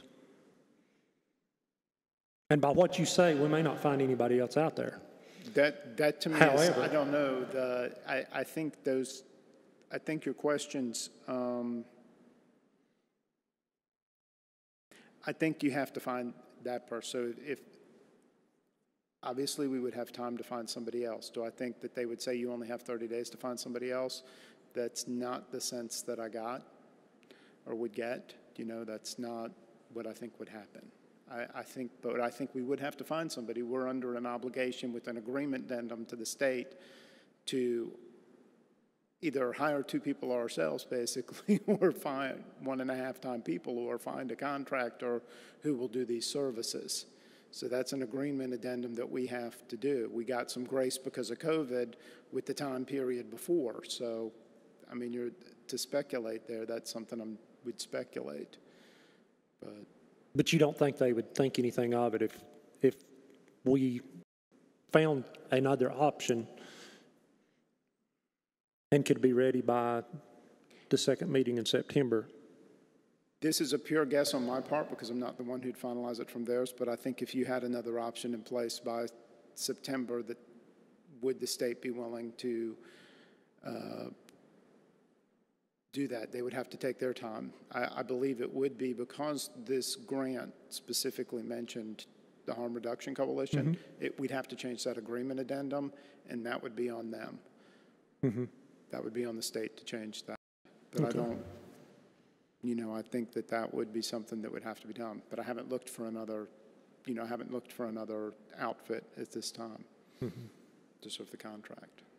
So I'm not going to stand here and say, in 30 days I'll have you an outfit, because I haven't looked for it. Right. And nobody would hold you to that. I'm just curious. I wouldn't want to lose the grant because it does have some merit, but I really would like to have an opportunity to see if there's somebody else out there that could meet it, instead of just doing it because this is the only person here. Mr. Chairman, if I may add one comment. In my conversations with Michelle Mathis on this contract, if you were to choose to go forward, they had agreed to a language change to broaden it, to make sure it was clear that they would do everything in that addendum agreement we signed with the state, and that they would partner with basically the laundry list of people to partner with. So I had sent out an email clarification that I believe y'all received. So I wanted to make sure that was clear in this too. And I think this also, there was more linkage to care prioritized, right, in the contract than we had before. So, which is what IRA detected from this board that we wanted, and so they've agreed to do that also, is to have a better focus on linkage to care than they did before. So Correct. I think, they actually changed up the supervisor over our county to their linkage to care person. So the contract has been... They would. Yeah. The contract has been, I guess, tweaked towards kind of what this board has been asking for. And probably maybe, I know you don't have to supply the data, that the state doesn't require you to supply the data. I know harm reduction has supplied more data than the state requires to this board. I'd heard that in a meeting that Mark and I and Bryant had with Ms. Mathis. Correct. So they are providing more data than they're required to from the state to the county, and they are tweaking the contract to have more linkage to care referrals, I guess. They would, the tweaks are to make it clear that they're going to do the full broad range of the addendum, and they'll make it clear that they would do more. And those things are not in the published contract. That came from conversations in the past few days. So we sent an email out with that language. But before you vote, I think we need to, probably the easiest way is to allow Bryant to make those kind of changes to make sure it's clear in the contract, give him a little latitude to get you what y'all need. Is probably if Frank would agree, but I think that. So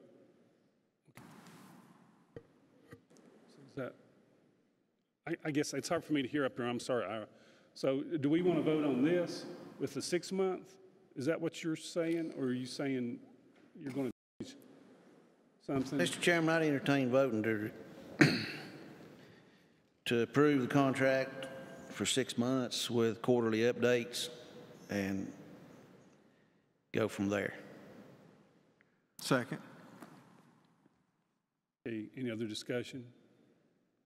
All those in favor indicate by saying aye. Aye. Those opposed? No. No. Okay, that's 3-2, and it passes. So it'll be a 6-month contract. Okay, we'll move on to appointments, and County Manager Bryant Moorhead. Thank you, Mr. Chairman. We received notice from Town of Waynesville Planning Board as an ETJ member. They'd like to appoint Stuart Bass. He was approved by the Town of Waynesville Board of Aldermen on July 28th, 2020. Okay, so you need to entertain a motion for the appointment. So moved. Second?